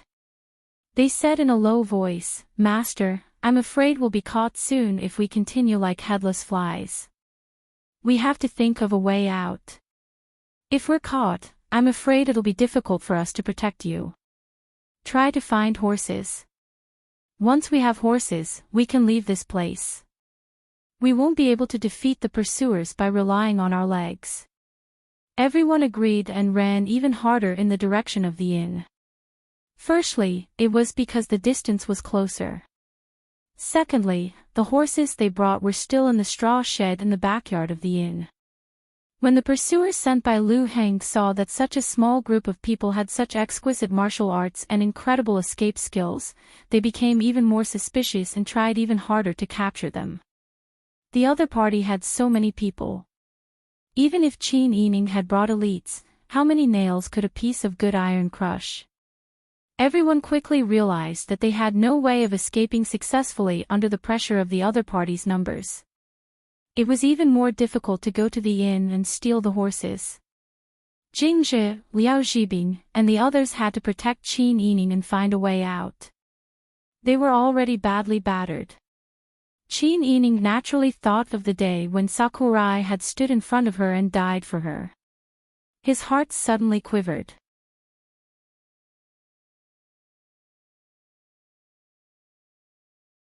Chapter 1090. Qin Yining was protected in the middle, and the sound of weapons clashing could be heard constantly. She was tightly protected, but if this went on and Lu Heng sent more people, they would not be able to escape. They were gradually outnumbered, and in order to protect Qin Yining, they could only retreat as they fought. However, just as Qin Yining expected, the number of people on the other side gradually increased, and Jing Zhe and the others found it increasingly difficult to move. "We can't go on like this. I'm afraid we won't be able to last until we reach the inn," Jing Zhe said softly. Before Qin Yining could reply, another series of footsteps approached. "Master, we can't go on like this." Ji Yun pulled Qin Yining's hand with a serious expression and ran into a nearby alley. The rest of the people formed a semicircle to fend off the pursuers as they retreated. "We have to find a place to hide." Qin Yining ran until he was out of breath. "But, where can we hide now?" Looking around, the streets were completely silent. Other than the sounds of fighting between the pursuers and Jing Zhe and the others, the streets were completely silent. The citizens who were gradually released did not dare to stay on the streets and locked their doors after they returned home. Where could they hide? At this moment, everyone turned the corner and arrived in front of Huichuan County's Yamen. At this moment, the Yamen's doors were tightly shut, and there were even more soldiers gathering outside. It was obvious that they were going to attack the Yamen. Qin Yining turned pale with fright. More and more enemies were coming. What should they do? Qin Yining immediately took out the seal on his waist that proved his identity as Prince Zhongshuan's consort and stuffed it into Ji Yun's hands. "Quickly go to the side door and tell them that I'm here." "Yes." Everyone hurriedly retreated to the alley where the side door was. Because the alley was narrow, the pursuers could not swarm in, which greatly reduced the impact. In addition, they came at the right time. Lu Heng's men had just arrived at the main entrance and did not have time to arrange their men at the side door, so everyone quickly arrived in front of the side door.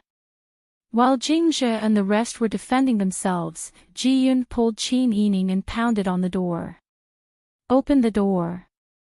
The princess consort was here. It's Prince Zhongshuan's wife, open the door." Someone was moving around inside, but the door was not opened immediately. The pursuers had obviously heard Ji Yun's voice as well. They were extremely surprised and attacked even more ferociously. Jing Zhe and the others were already covered in blood. Some of it was their wounds, but most of it was from the pursuers. Qin Yining pursed his lips and said loudly, "If you take me in, Wang Yi will definitely send people to rescue you. At that time, you will also be able to escape danger." Perhaps it was because Prince Zhongshuan's reputation was too resounding, or perhaps they also wanted to borrow Wang Ye's troops to quell the rebellion in Malaysia, but the side door was finally opened a crack. Two bailiffs waved their hands, "Quick, quick. Come in quickly." Ji Yun hurriedly pulled Qin Yining into the house. Jing Zhe and the rest heaved a sigh of relief and retreated into the yamen side door one after another. The bailiffs quickly closed the side door and locked it with a bolt. They even found a heavy object to block the door. Qin Yining looked around and saw that there were many bailiffs standing in the courtyard. Everyone's body was tense as they guarded the surroundings, as if they were facing a formidable enemy. He could not help but sigh, "If the enemy attacks, do we have a chance of winning?" The leader of the bailiffs shook his head, "If the enemy attacks with fire, we have no chance of winning." Qin Yining nodded solemnly, "Where's your county magistrate?" As soon as he finished speaking, a middle-aged man walked over quickly with several attendants. When he saw Qin Yining, the man paused and immediately bowed. "Huichuan County Magistrate Lu Weigui greets the princess consort." "Lord Lu, you may dispense with the formalities," Qin Yining asked worriedly. "I think Lu Heng has completely rebelled. Does Lord Lu have a plan?" Lu Weigui's brows were furrowed so tightly that they could squash a fly. He shook his head with a distressed expression. In reply to the princess consort, this lowly official really has no other choice. Lu Heng has a large number of troops and horses. If they really swarm him, the people here are no match for him. This lowly official has long been prepared to die for the country. With your majesty's temper, if Lu Weigui does not atone for his crimes with his death, his entire family and 9 generations of his family will be implicated. Qin Yining nodded helplessly. The bailiffs who were on standby around him comforted them, "Everyone, don't worry. Lu Heng will not attack the yamen with fire for the time being." Everyone looked over in confusion. As Qin Yining had lived in Huichuan County for a long time, everyone found her familiar. They also knew of Pang Zhao's reputation, so they respected Qin Yining even more. Therefore, even though she was a woman, everyone did not have the slightest intention of belittling her. Qin Yining said, "Just now in the square, although Lu Heng's actions showed that he did not care about the lives of the people, his mouth seemed to be smeared with honey. He was playing the emotional card. Moreover, if he really did not want to leave behind any good memories, he would not have spent the effort to gather people. He would have directly ordered people to massacre the entire city. Therefore, Lu Heng obviously has a plan. He still hopes that Huichuan County can be safely preserved for future use. If he really attacks the yamen with fire, the people will definitely panic. At that time, it will be a big problem to appease the people. Lu Heng is a smart person. He will not kill us before he completes his plan. That will bring him extremely bad consequences." Qin Yining's voice was neither fast nor slow. The bailiffs who heard it all nodded. Lu Weigui also understood and said with admiration, "The princess consort is right." This lowly official lost his sense of propriety in a moment of desperation. It really happened so suddenly that this lowly official only had time to close the door. Fortunately, the walls of the yamen were different from those of ordinary people. Otherwise, they might not have been able to defend until now. Just as everyone was talking, the commotion outside the door had stopped. An elder's voice could be heard over the wall. An incapable ruler is tyrannical and does not care about the lives of the people. Are you bailiffs at the yamen door willing to be the dogs of an incapable ruler? Quickly open the door. We will definitely not harm the lives of innocent people like you. If you stubbornly resist, I'm afraid the gains will not make up for the losses. As soon as the elder finished speaking, a younger voice said, "Call the Prince Zhongshuan's consort out. We will definitely not kill anyone in the yamen." That's right. Hand over the princess consort. The man outside roared. Lu Weigui's face turned pale when he heard this. His hands were trembling as he looked at Qin Yining with hesitation and worry. Qin Yining was not afraid at all. He sneered and said, "You have all seen it. The other party is determined to occupy this place. At this time, the most important thing is to defend them to the death while the matter in the city is not over. We will stall for time and wait for the imperial court's rescue."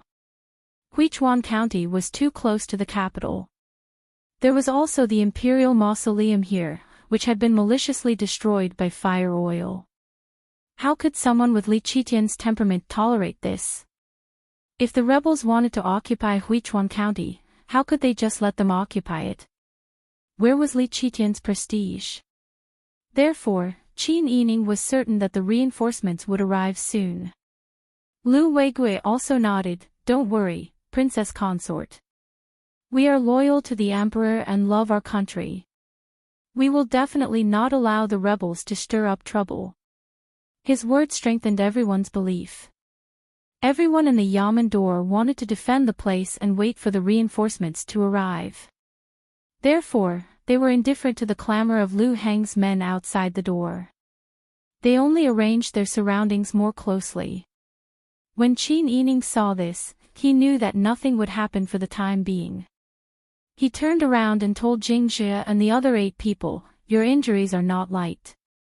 Quickly go and treat them. Everything will be fine for now." You're tuning into the LoveLore Library YouTube channel. We're so grateful for your support, and don't forget to subscribe to join us on this incredible journey through captivating stories.